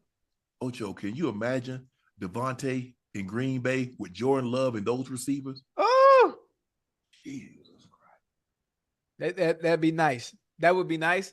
But I like the way the situation is right now. You know, with Davante being in Las Vegas, I almost said Oakland, being in Las Vegas, because what Jordan Love has with those young receivers over there is something special. Them boys are something special, man. They something special. And they gonna be even better next year. Okay. Ocho, they gave up. Okay. The 49ers acquired the 3rd pick in exchange to the Dolphins. So they went from 12 to 3, which I thought. In the first round, so they swapped positions. So they gave up a 1st and a 3rd in 22 and a 1st rounder in 23. So you're gonna have to give up at least that. Yeah, I mean they will. They will. It's not a problem. It's because think about is anybody complaining about what Kansas City gave Buffalo to get my homeboy? Yeah. Ain't nobody gonna ever say a word. Because there's not a number, there's not a price that's too high. Kansas City would have been willing to give up 5 first-round picks to get my homeboy. He was gonna turn out like that, yeah. Especially if you know. Sometimes you never know. But the way you don't know. Because if they'd have thought my homeboys would have been like that, they'd have gave up even more to move up the number 1 pick and take him number 1 overall. Bring her here. Okay, all right. So yeah, that'll be very interesting. And Davante, I want Davante to get him get him a quarterback out there in Oakland, in Las Vegas. Jim Harbaugh has been pumping up J.J. McCarthy's stock to boost the Chargers draft pick. Harbaugh's been out of the professional game for a long time, but he's not stupid. He understands that his name and his opinion holds a lot of influence in many football circles. And the Chargers don't need a new quarterback. They have Justin Herbert. Yeah. It will be a big break for the Chargers, because the Chargers picked 5th overall. If somebody, if J.J. McCarthy went 4, because they're trying to. Why would the Cardinals take J.J. McCarthy at 4 when you got all that money tied up in Kyler Murray? Yeah. That makes no sense. But at all. Ocho, you know what I find puzzling to me? Mm-hmm. How guys' stock rise when they don't play. J.J. McCarthy has not played a game in 2.5 months. So what has he done from that time that he hasn't played through the draft process that causes? Because I didn't hear anybody say that he was a top 5 pick at no point during the season. Right. I mean, I think it's more so Mel Kiper. I think it's more so the experts that continue to talk about him, the people that have seen him throw. He did throw at he threw at his pro day in Michigan. Did he throw at the combine? He threw at the combine too. Yeah. I think seeing him throw at the combine, even though it's in shorts and shirts, and it really gives you no really intel on how good he really is, but the resume, the college film, it does speak for itself. It speaks for itself. They were more of a running team. Yes. At Michigan. So I'm curious as to how it would translate to the NFL, being that we are a pass happy league. Yes. Super pass happy league. But I mean, from what I see with the naked eye, he looks like he can throw the ball, but you never know how that's going to work or transition into the NFL, because it's a whole different ball game. And that's what I'm saying. That's what I said, Ocho. I'm like, I just didn't see enough. And I'm not saying that he can't be good, but I just didn't see enough throws to convince me that he's a top 4 pick. Yeah. A top 5. You know who did look good? Who that? That goddamn Mike Penix Jr. Oh yeah. Woo! Yeah. And he ran that fofo. He was accurate with the ball. But they might hold his age against him, because I think he like 24, 25. That's bad or good? Ocho, you know what old age in any sport is bad. When it comes to the quarterback position now, you could play damn near till you're 50 with these rules they got today. Oh, it just got a little easier too. Yeah. Oh yeah, for sure. How old is did he play baseball first? He played baseball first? He's 23. When will he be 24, Ash?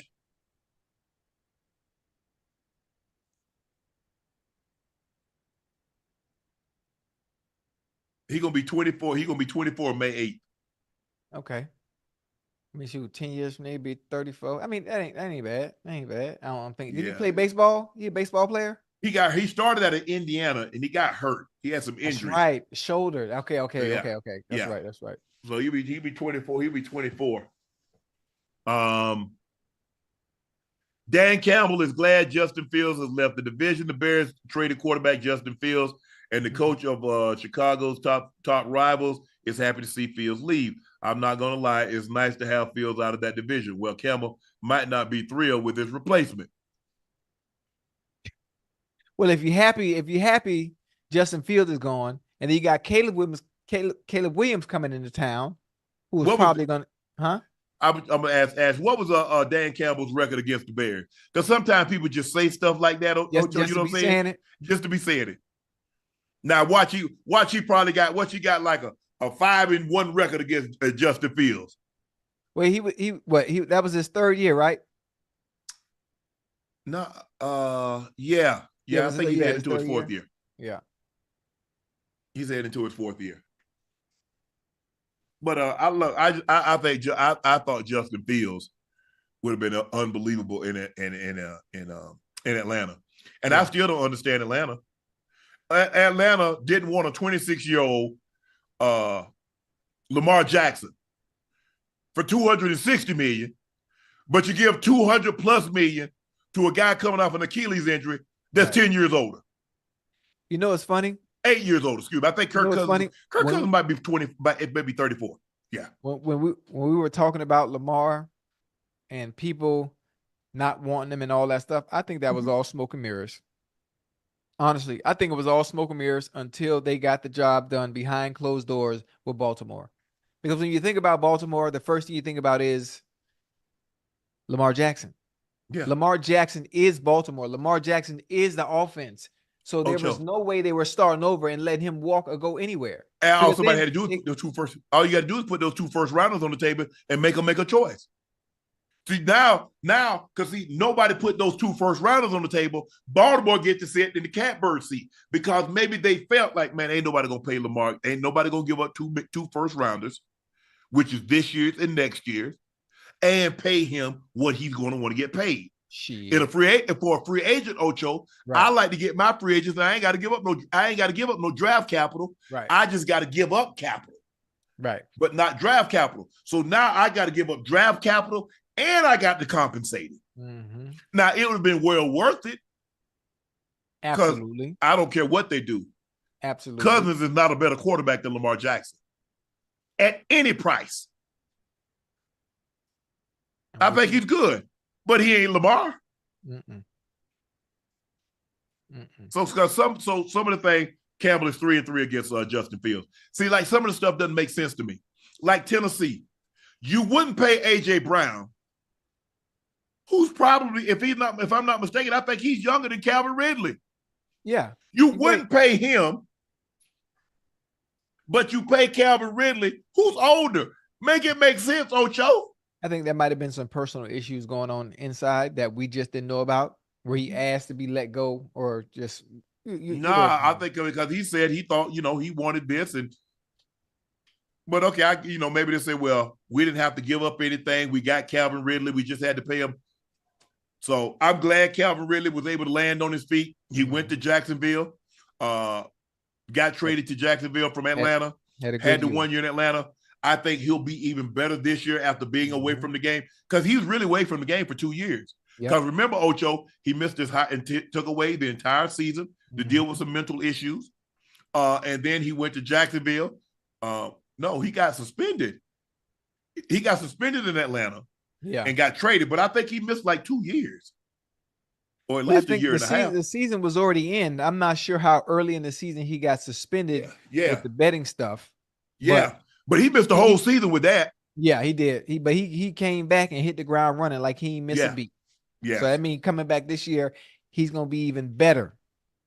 Ocho, this might be one of the most disgusting things I've ever heard. 7-Eleven is reportedly releasing a hot dog flavored water.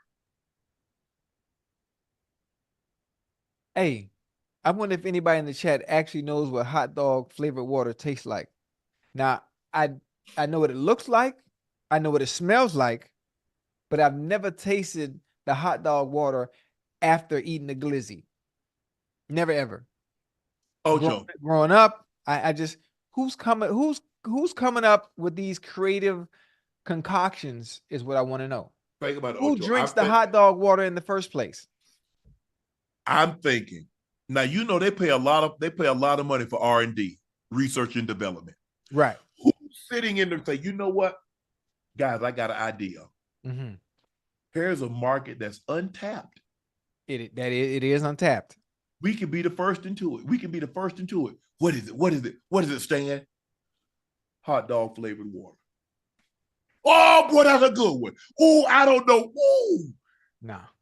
And I think it was only, it's the shock value of it in itself is probably going to sell because of the shock value of it being hot dog flavored water. You know how many people are going to try to create content just to taste hot dog flavored water for content purposes? No. Well, no.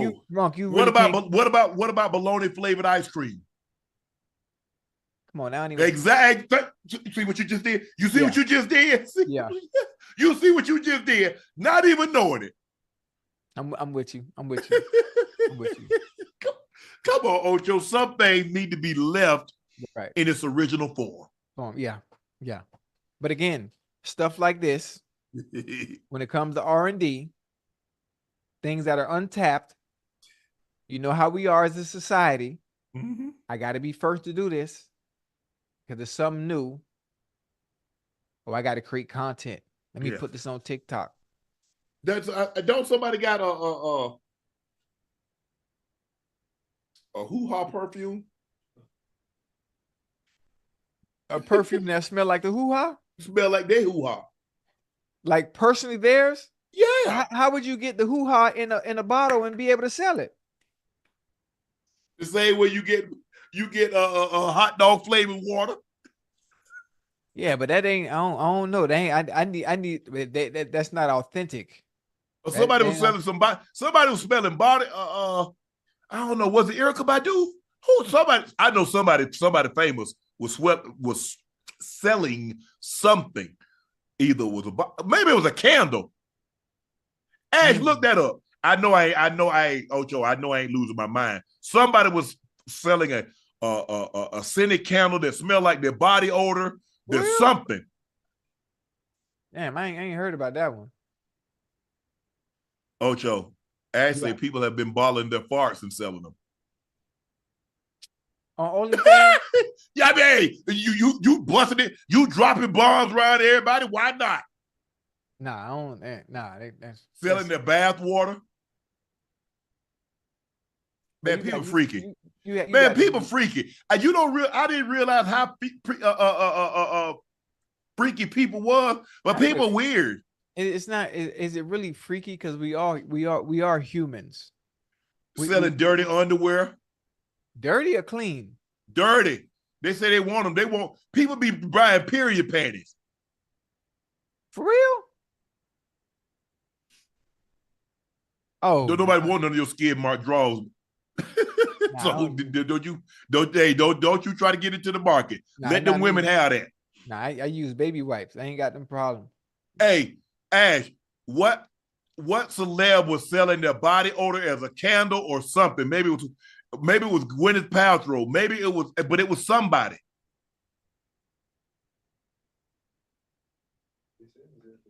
Gwyneth Paltrow, huh? Then what were they selling? Somebody said was it Erykah Badu? Gwyneth Paltrow was selling somebody was selling candles with body odor with their body scent or something. Somebody said it was Erykah Badu. Gwyneth Paltrow sold a vagina candle. Oh, a vagina candle. It smelled like a hoo-ha, right? Ash? Well, why would her? Well, that don't make no sense because why would her hoo-ha actually have a scent? I mean, hey, it smell good or bad. It smells something. You know. I like. Hey, you know what I'm saying, Ocho? I tell people all the time, hoo-ha like the fair. It get bigger and better every year. That's what I'm looking for, Ocho. That's all I'm. Hey, Ocho, that's me now. I'm just saying, it's the fair. It get bigger and better every year. Hey, hey, somebody in the chat, see if they can get me that candle, man, so I can see what it smell like. Erykah Badu sold incense that said Badu hoo-ha. And I said who? And so when that thing burned, that thing, you know what I'm saying? Yeah, I like that. I don't like incense. That's weird, but that's dope. That's a good idea, especially for her.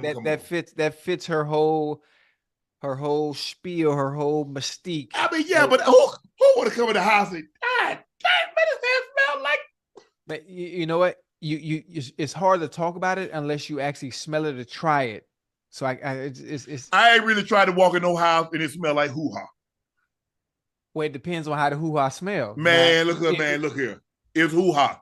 Now, as long as I ain't saying, she been working out like she been doing 3 hours on the bike. Right. You know what I'm saying? I ain't just smell like that. I think it smell like Funyuns. You know what I'm saying, Ocho? Yeah, I know what you mean. But I'm but sure. But you know what I'm saying, Ocho? Yeah, I know what you mean. Oh yeah, baby. Oh yeah. Listen, if you're selling it, I'm sure it's a delightful smell. Nah, Ocho. Gwyneth Paltrow sold a vagina candle. Yes, it smelled like a hoo-ha. I'm not saying it smelled like her hoo-ha, but that's what, the scent was supposed to be. Well, if her name is on it, then it would have to be. It says this It would have to smells be like my comparable. Ocho. She said this smells like my vagina. Okay. Chat, I need you to do me a favor. By Somebody send me one. I just want one. Mm-mm. Just one. Now real gonna say, now you're gonna have to wear glasses on Nightcap for real. No, I mean I'm just curious because I've never come into these type of products before. I've never seen these type of products. So I think it's just interesting. I'm not curious. I ain't gonna lie to you. I'm not curious. Just for research purposes. Nope. I ain't trying to research it. All right, I got you. Something, Ocho, everything shouldn't be brought to the market. Right. But hell, we got hot dog water. They selling hot dog water. That shouldn't be brought to the market. It's probably gonna sell well too. Simply because of what it is.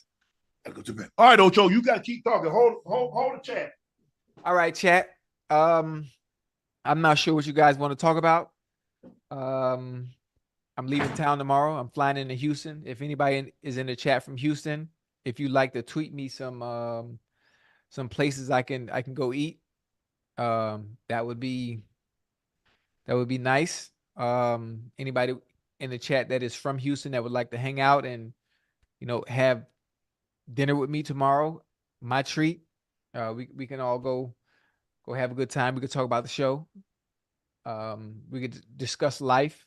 Anything else going on, I'd be more than happy. I could be a therapist. I could be a counselor at the time. And I think that'd be pretty cool to meet some of you that are in Houston that are in the chat. And that's pretty much it. I'm going to sneak up on my daughter. I know she's not watching. I know she's asleep because she has class tomorrow. She goes to Prairie View A&M. Okay. So that's pretty much it. Ocho, before we get that next segment, yesterday at an event at one of the liquor stores that I was making an appearance at doing some bottle signing, I saw a dude, Ocho, when we was in training camp, I think it was about 11. We used to go to a training camp up in Greeley. Ocho, his mom would drop him off at like 8:30. Right. He would watch the practice, and I went over there one day, I was signing cards. And every day, Ocho, he have a card. I told him, I said, I ain't signing another card until you bring me a card. So for every card that I sign for you, you've got to bring me a card. So every card that I got, and I don't have them all, obviously, but he brought them to me. But I saw him yesterday. But his mom used to drop him off at training camp. Right. He'd watch practice. I let him come in the locker room. I bring him in the locker room, bring him into the meeting rooms. We go eat. He walked me to the cafeteria. He would go do what he do, probably go get something to eat. We come back out to go back to practice. He's out there. I bring him back into the locker room. He be watching. We had the cold tub. He's just standing around. We go in the weight room. I'm working out. He's standing there. He's still there now. We go eat. Right. We got like probably an hour and a half. Then we go to meetings. Right. He walked me to the meeting room talking. 9:30, we come out of meetings. He's still there. Still there. He like 11, 12. He did this. He did this from like 93. I mean, obviously he grew. I mean, he grown now. He got kids of his own. Right. And he had his son there, and he was telling him, and he was just like the coolest kid, man. Right. He was just like, it was just, and I know his friends was jealous because, he was like, he tell the story and they didn't believe him. He's like, hey, he's like, Shannon, tell him me and you cool. I said, yeah, that's my boy. Come on. Yeah. Man, it was great to see him. That's man. That's dope. Yeah, man. Ocho, now it's time for your favorite. Yeah. Very, very favorite segment. Oh, yeah. And it's called Spell-O-Cinco.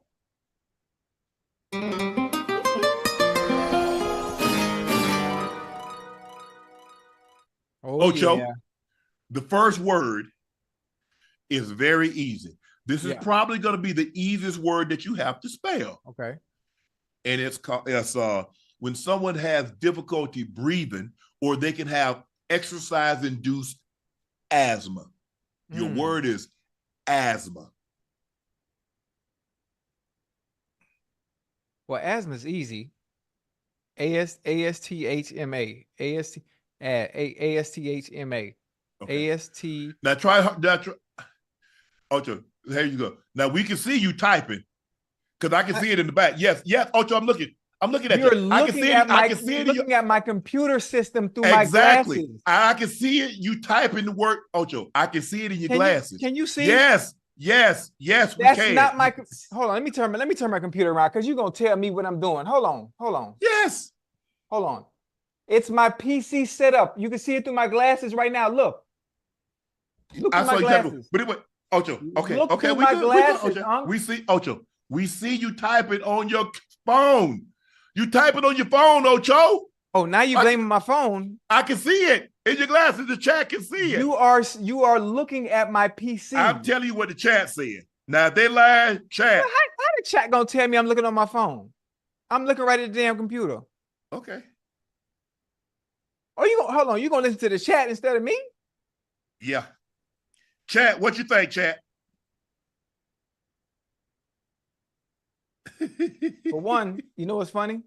What? My phone ain't even in here, and I'm sitting here arguing about my damn phone. Yeah, it is. But okay, here it is. Here it is right here. The next word is some of the Roman Colosseum, the pyramids of Egypt, the Hanging Gardens of Babylon. Yeah. The Temple of Artemis. Yes. Great architecture. Architecture. Why you can't just say architect? Architecture. Architecture. ARC. Mm-hmm. H.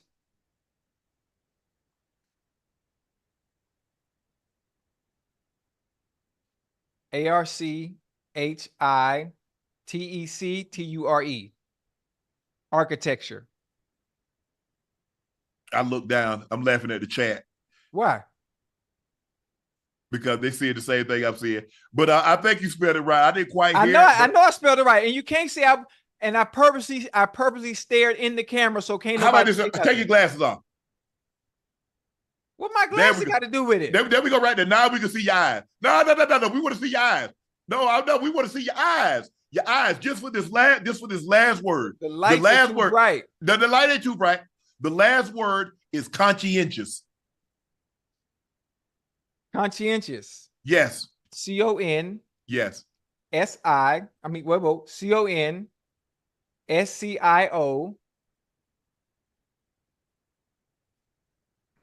Oh shit! It got me.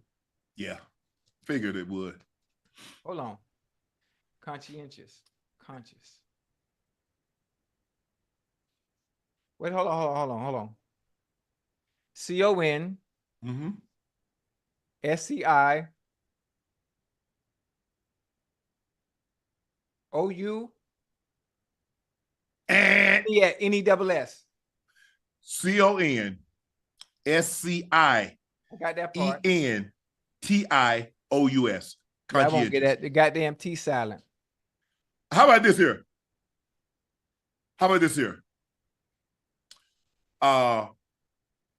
Ramses was a pharaoh. Oh, spell Pharaoh. Yes. Let my people go. Pharaoh. Hey, you know what? Pharaoh is a tricky word too, Unc. Now that I think about it. I'm gonna wing this one. Okay. Pharaoh. PHAROAH. Nope. How bad was I off? You was off. You missed it. You put the A and the O in the wrong spot. PHARAOH. Well, I mean, man, can I get some credit at least? No. I just flipped two letters. And you spelled it wrong. That means you spelled it wrong. Damn. How about this here? Okay, here's this one. This one's easy. Okay, now stop saying it easy. Stop saying it easy. It should be easy for a spelling bee champ. No, yeah, for the catch. I was a spelling bee champ back in 1987. You know, things have changed. Okay, how about this here? Silhouette. SILOOHOUETTE.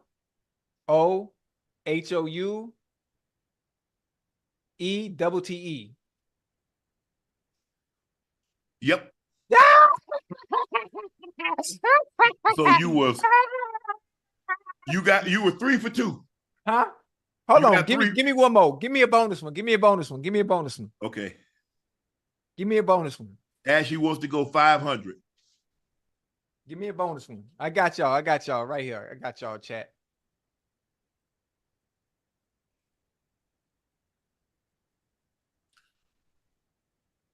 Troubadour.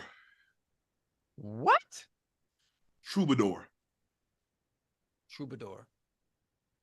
Troubadour. T. Yeah, I'm gonna just spell it how it sounds. I know it's probably some silent letter in there somewhere. Troubadour. TRUBIDOR. Close. Damn. No, you weren't. TROUBADOUR.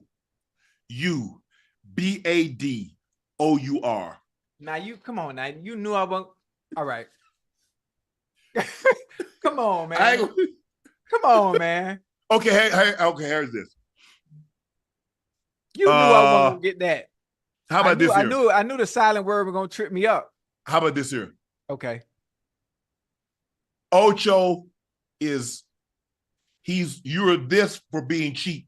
Ocho is synonymous for being cheap. Synonymous. Synonymous. SYN. SYNO.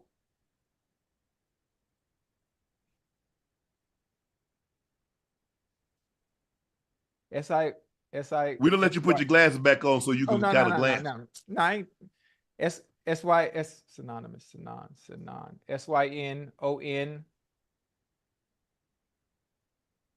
AMOUS.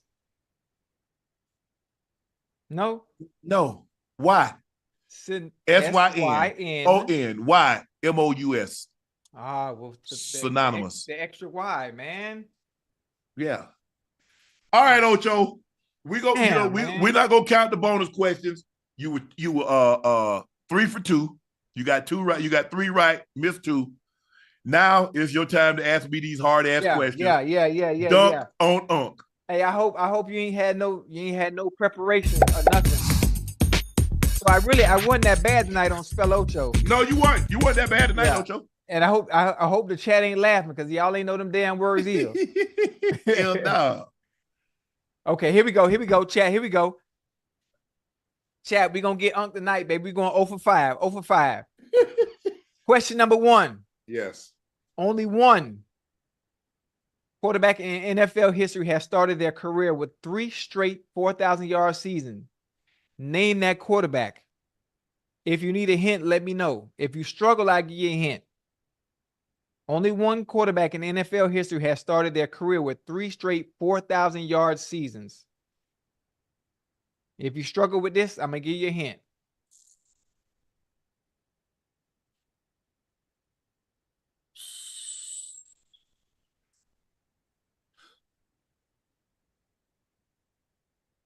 I see you playing the drums in the air. No, I want to say this, but I think he came up short one year.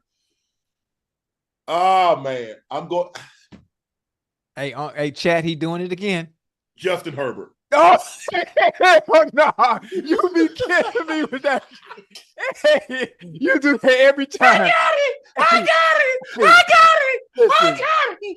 He wanted me to say Patrick Mahomes so bad. You wanted me to say Mahomes boy so bad. Man, listen. You do that every time, acting like you don't know, and just all of a sudden, you just be knowing the answer every time. But here's the thing. The reason why I went with Justin Herbert and not Patrick Mahomes, if you remember, there was a stretch that Patrick Mahomes hurt his knee, and he missed like 3 games. So that's why I was like, Herbert. Nah, I ain't buying that because Patrick Mahomes could throw for 4,000 on one leg, but all right. Question number 2. Mm-hmm. After we were cheated, chat, on the first one.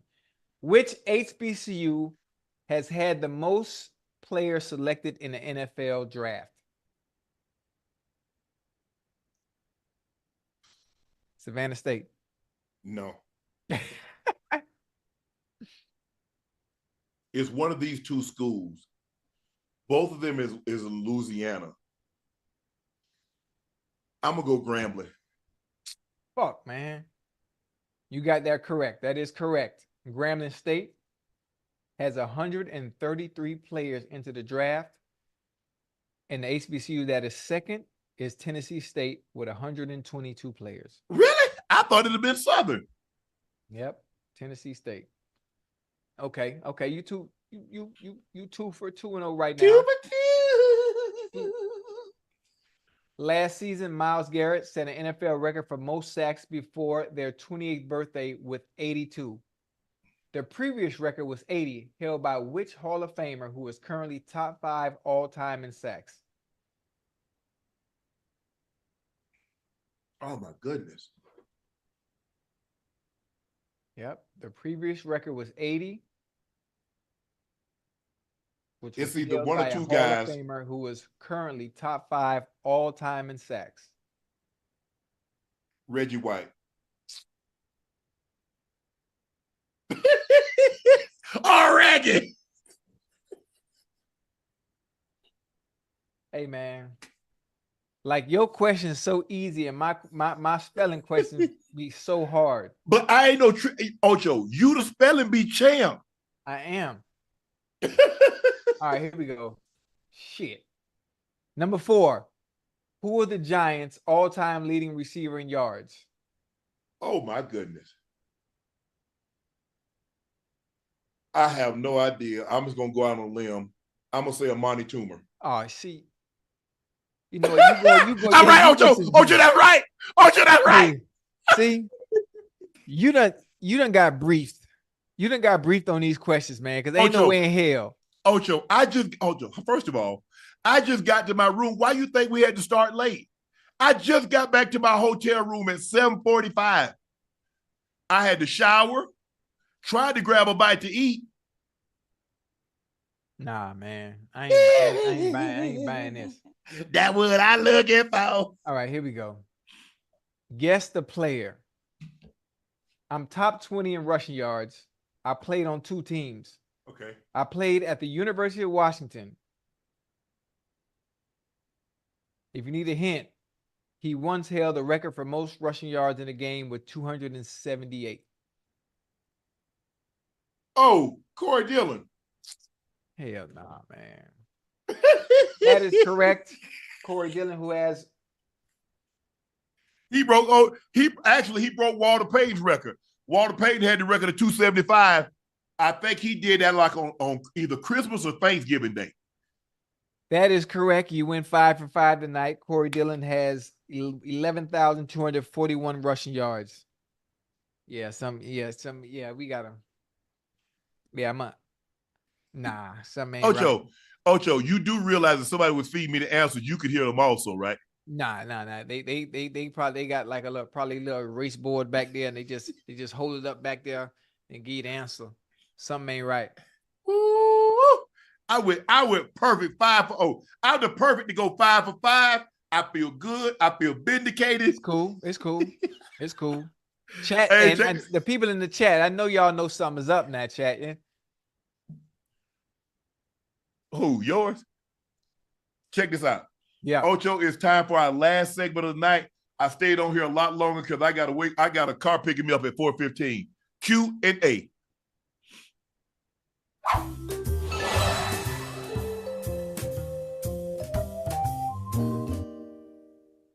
All right, Stephanie Warfield said, hey, Shannon and Ocho, we already had no sugar on grits debate. How about cornbread, sweet, unsweetened, or a little touch of sugar, homemade or from the box? Listen, hot water cornbread, it has a little sugar in it. Regardless, you have to make it with sugar. You but have you don't to put no more on it. Yeah, you can't have no cornbread without sugar being in there at some point. Mm-hmm. You got to make it like that. Yeah, I mean, I like my cornbread with like actual pieces of corn in it. You know what I'm saying, Ocho? Yeah, I know what you're talking about. I love some blueberry cornbread. I prefer no corn in there, but I will eat it, but I prefer it without it. What about blueberry cornbread? No, sir. No, sir. I mean, I've never tried it. I'm just being honest. I never tried it. So most of the soul food places I go here in Miami or in Vegas, and just regular cornbread. That cornbread in Vegas, oh my goodness, at Soul Food Cafe on Rainbow Boulevard. If anybody lives in Vegas that's in the chat, Jesus Christ. So good. Okay. Stephanie Warfield also said, we have imposters in the chat posing as Laney and Faith. Has anyone ever tried to pose as you? Have you ever worn a disguise to hide from the public? No. Nah. I don't use my name normally when I'm checking in a hotel. I've never had to disguise. Don't nobody know me no way when I'm in public. No. Laney Ray, what's your guilty pleasure song or band that you don't want anyone else to know you listen to? My two are Huey Lewis in the News and Rick Ansley. I wouldn't say it's. I wouldn't want people to know I listen to them, but I like Hooverstank. Who? Hooverstank. Okay, I heard of them. Hooverstank, Maroon 5. Those are some two bands I love their music. Hooverstank and Maroon 5. I probably throw Kid Rock in there too. A little bit of Kid Rock. Only God, you might know the song, Chad. If you know the song from Kid Rock, Only God Knows Why. So one of my favorites. Regardless of how you may feel about him personally, that Only God Knows Why, man, is one of my favorites. I don't. Oh man.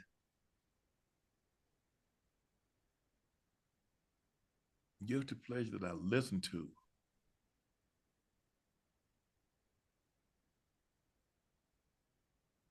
Oh man, I don't really, cause my when I get into my car, it's on the groove.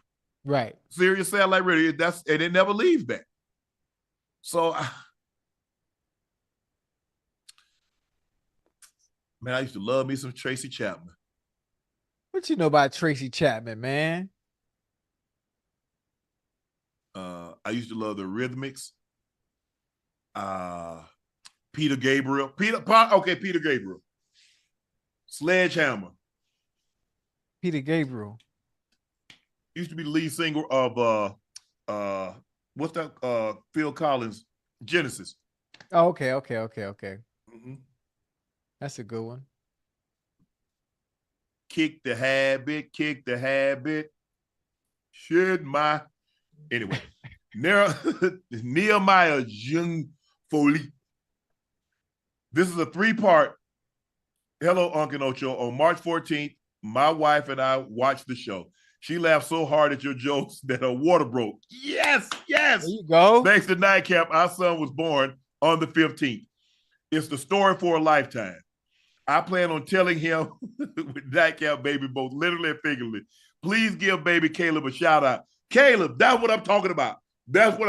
First of all, I want to thank you and your wife for watching the show. I greatly appreciate that. That's unbelievable. That is a great story to tell.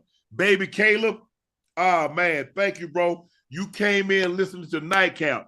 Now, hopefully by the time you're old enough to listen to us, we'll still be going. Oh, yeah. Or we'll be turned it over to our kids or turn it over to somebody that can take Nightcap and keep it going.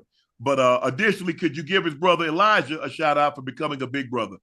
Elijah, congratulations on being a big brother. Congrats. Your job is to make sure Caleb does all the right things and do not get into trouble that you got into. Nehemiah, thank you guys for sharing that story, and congratulations on the birth of the second child. Congrats. Self-spoken Lou. What's up, guys? My birthday is tomorrow. I would love to get you to wish me a happy birthday. I'm turning 25, getting into serious adulthood. Any advice for me? Happy birthday, bro. Happy birthday, boy. Many more to come. Any advice, Ocho? You got any advice? Man, listen, live your life, man. Live your life. I mean, the advice I can give you is going to go in one ear and out the other. Obviously, once you leave here and you're off Nightcap, you're going to do some of the things that you're going to want to do anyway. I don't have life advice for you. You know right from wrong already. Enjoy your life and live it. That's it. That's it. I'm not finna give you no speech on all this extracurricular bullshit, political shit to goddamn do. Enjoy your life. Do the things you like to do. That's it. Just be a good person, bro.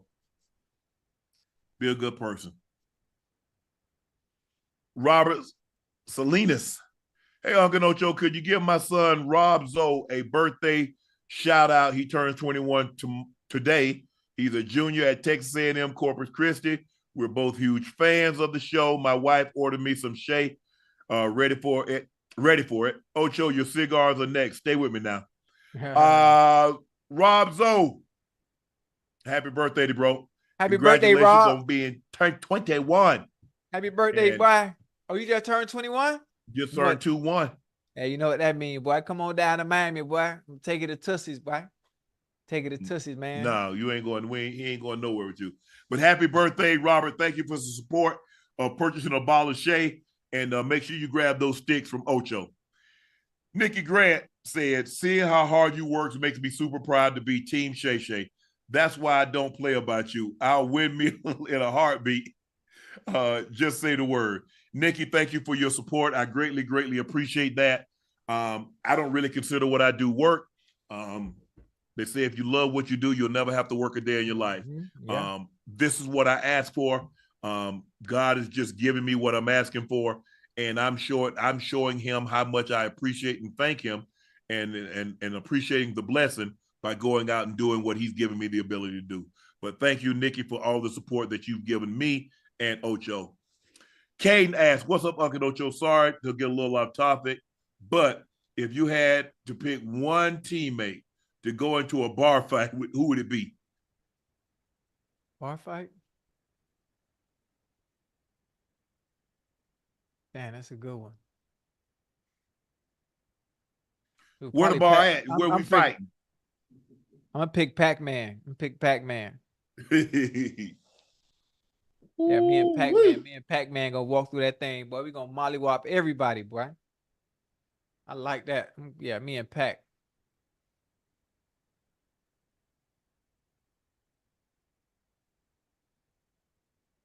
I'm going with Burns. I mean, I got a couple of homeboys, Bucket. I got a couple of homeboys I can trust, Foots, but I'm a ride with Burns. I need to know what a bar is though first. What a bar? Burns. What Burns at? Tennessee State coaching with Eddie. Okay. KT say, y'all ever experienced racism playing against the Patriots? I haven't. Hey, shoot, I can't. I haven't. Did you go out when you was in New England? Did you go out in the city? Nah. Hey, well, you know how far that drive is? Oh, where'd you stay at? Right in. Oh, god damn! I can't remember the name of this place, man. Oh, about 7 minutes from the stadium. Was it Fulham? No. Farmington. Did you stay in Farmington? That's not the name of it. I know the name when I hear it, but it was close. Very close. I didn't even go down to Boston. That's a long drive. William Watson says, what's your favorite pregame meal after a big loss? Are you still shaking the covers? Yeah, I'm gonna win something tonight. You know what I'm saying? I might have lost earlier today, but I'm gonna win tonight. Yeah, what's my favorite pregame meal? I ate the same thing. I ate French toast with bananas cut, no syrup, egg whites, oatmeal, glass of orange juice, and 2 glasses of water. Listen, my pregame meal is documented on YouTube. McDonald's hotcakes with sausage egg McMuffin. How you got that on the road? McDonald's is everywhere we travel to. No, you had somebody get it because you would. I mean, no, in the morning, you can leave your hotel, right? And I'm just going to get my breakfast and prepare myself and get ready for my game. Wasn't a problem. And back then, oh my God, back then when I was playing, that's when McDonald's had the cinnamon rolls. Remember them? Oh yeah. I know you remember. I'm sure Chad. Y'all remember them cinnamon rolls? I'm not talking about the cinnamon melt, not the cinnamon. I'm talking about the real cinnamon rolls. Oh my goodness. Nellie Bean said, hello, Shannon. My mom, Karen, missed seeing you in Colorado today, but says she still memories of you dancing with you in the 90s and that you were a gentleman and that she hopes to meet you again. We're going to bypass that. Neil West said, what's up, Unc Ocho? Hey, will you be in Florida for your bottle signing? Will you be in? Absolutely. Once we get activated in Florida, we're trying to activate Texas, Florida, Louisiana, Virginia, New York, California. What's the other state? I'm good. If you activating in Florida, I'm coming too. Yeah, for sure. I'll be your security. Gabriel Morales said, a friend of mine falling for another girl. She's married and falling for my friend, and he's in a 4-year relationship. How should he handle the situation? He needs advice from the love doctors. Hold on, let me hear. I'm sure this. A friend of mine is falling for another girl. She's married and falling for my friend, and he's in a 4-year relationship. Well, that sounds like a Lifetime movie, boy. Yeah, hold on. A friend of mine is falling for another girl. And the girl happens to be married. But the person she's married and falling for my friend. And he's in a 4-year relationship. So are we talking about, is this 3 people here? Because he says he has a friend that's falling for another girl. The chick that he's falling for is married. And he already got a girlfriend of 4 years. And my friend, he's in a 4-year relationship. Oh, I get it now. Yeah. He's falling for a chick that's married, and he's already in a relationship. So that means, how do you get that? Hold on. First of all, and to get to the point where you can fall for somebody, because you can't fall for somebody unless, you know what I'm saying, Ocho? Yeah. They had to trip your ass. Yeah. Yeah. Or you begin tripped at home. It's easy to fall when you're getting tripped at home. So how should he handle the situation? Man, listen here, man. If he falling, the situation sounds like if he falling, she's married, Ocho, and he's in a 4-year relationship. See, TJ Holmes was married too. Both of them was married. Amy Robach was married too. Well, it's the same situation, basically. Yeah. Both of them were married. Yes. Well, this is damn near the same scenario.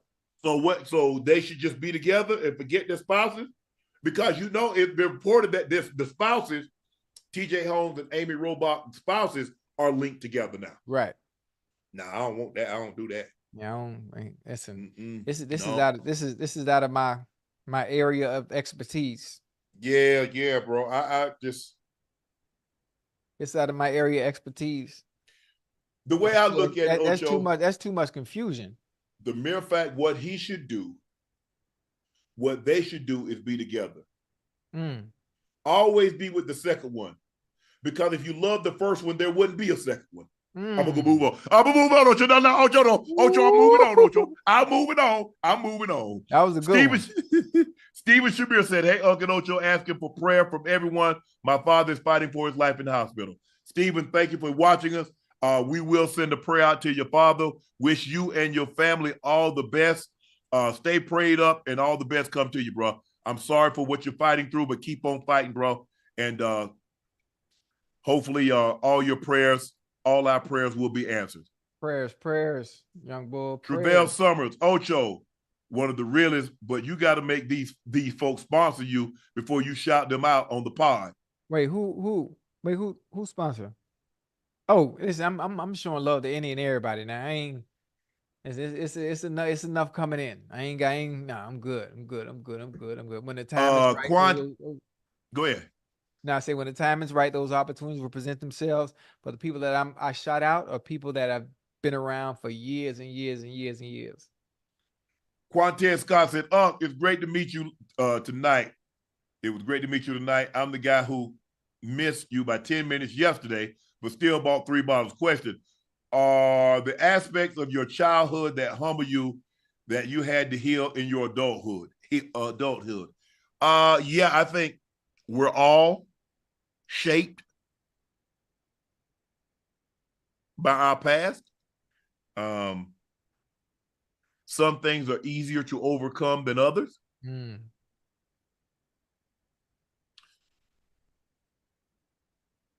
I read somewhere when people say that when you date someone, you're not dating that person, you're dating their past. You're dating their childhood. And if they have issues in their childhood that goes unresolved, that comes with them into adulthood. And that's what you're up against. Oh, that's a good one there, boy. Don't you tell real that. Yeah, I'm gonna use that in the next argument, boy. I'm gonna use that in the next argument. DeMarcus Stevenson said, Unc Ocho, love the show. Been down with y'all since y'all were playing days. Please give my wife a birthday shout out, Tiffany Blaylock Stevenson, from her husband, DeMarcus Stevenson. Tiffany Blaylock, he want all your name in it, so he want to make sure. Happy birthday, TB. I'm gonna just call you TB. Happy birthday. Tiffany, happy birthday. Your husband, DeMarcus, loves you very, very much. And he wanted us to give you a birthday shout out to the very special lady in his life. And here it is. Tiffany, happy birthday from Unc Ocho at Nightcap. All right, guys. Thank you for joining us for another episode of Nightcap. I'm your favorite sports Unc, Shannon Sharpe. Thank you. Please make sure you hit that like button. Make sure you hit that subscribe button. He's your favorite number 85, route runner extraordinaire, Bengals legend, Ring of Fame honor E, Pro Bowler, All Pro from Liberty City, Mr. Rail Rosado, Chad Ochocinco Johnson. Please make sure you subscribe to the Nightcap podcast feed. You can get it, listen to it through the Club Shay Shay feed, but we would greatly appreciate it if you signed up through the Nightcap podcast feed. Thank you guys again for selling out Shea by Laportier. We have pinned the link at the top of the chat. We got a shipment in, and we should be able to fulfill the orders. Thank you. Shout out to Outweigh for hooking me up with the Nightcap shirt. I appreciate that. Good looking. Man, boy, that shirt raw now. It is. About that shirt raw. Like all jokes aside, that's raw. I'm not. Whoever made that, holla at your boy now. Yeah, I get left out of the plaques. I get left out of T-shirts. Nah. You got a big old shipment coming, Ocho. You got a big shipment with T-shirts, plaques, shoes, everything. Oh, I got shoes too. Mm-hmm. Oh, I got shoes, boy. I ain't never had nobody buy me no shoes. So thank you guys for watching another episode of Nightcap. Thank you again. I'm your favorite Unc, Shannon Sharpe. He's your favorite number 85 route runner extraordinaire, Chad Ochocinco Johnson. We're off for 2 nights. We'll see you Sunday night.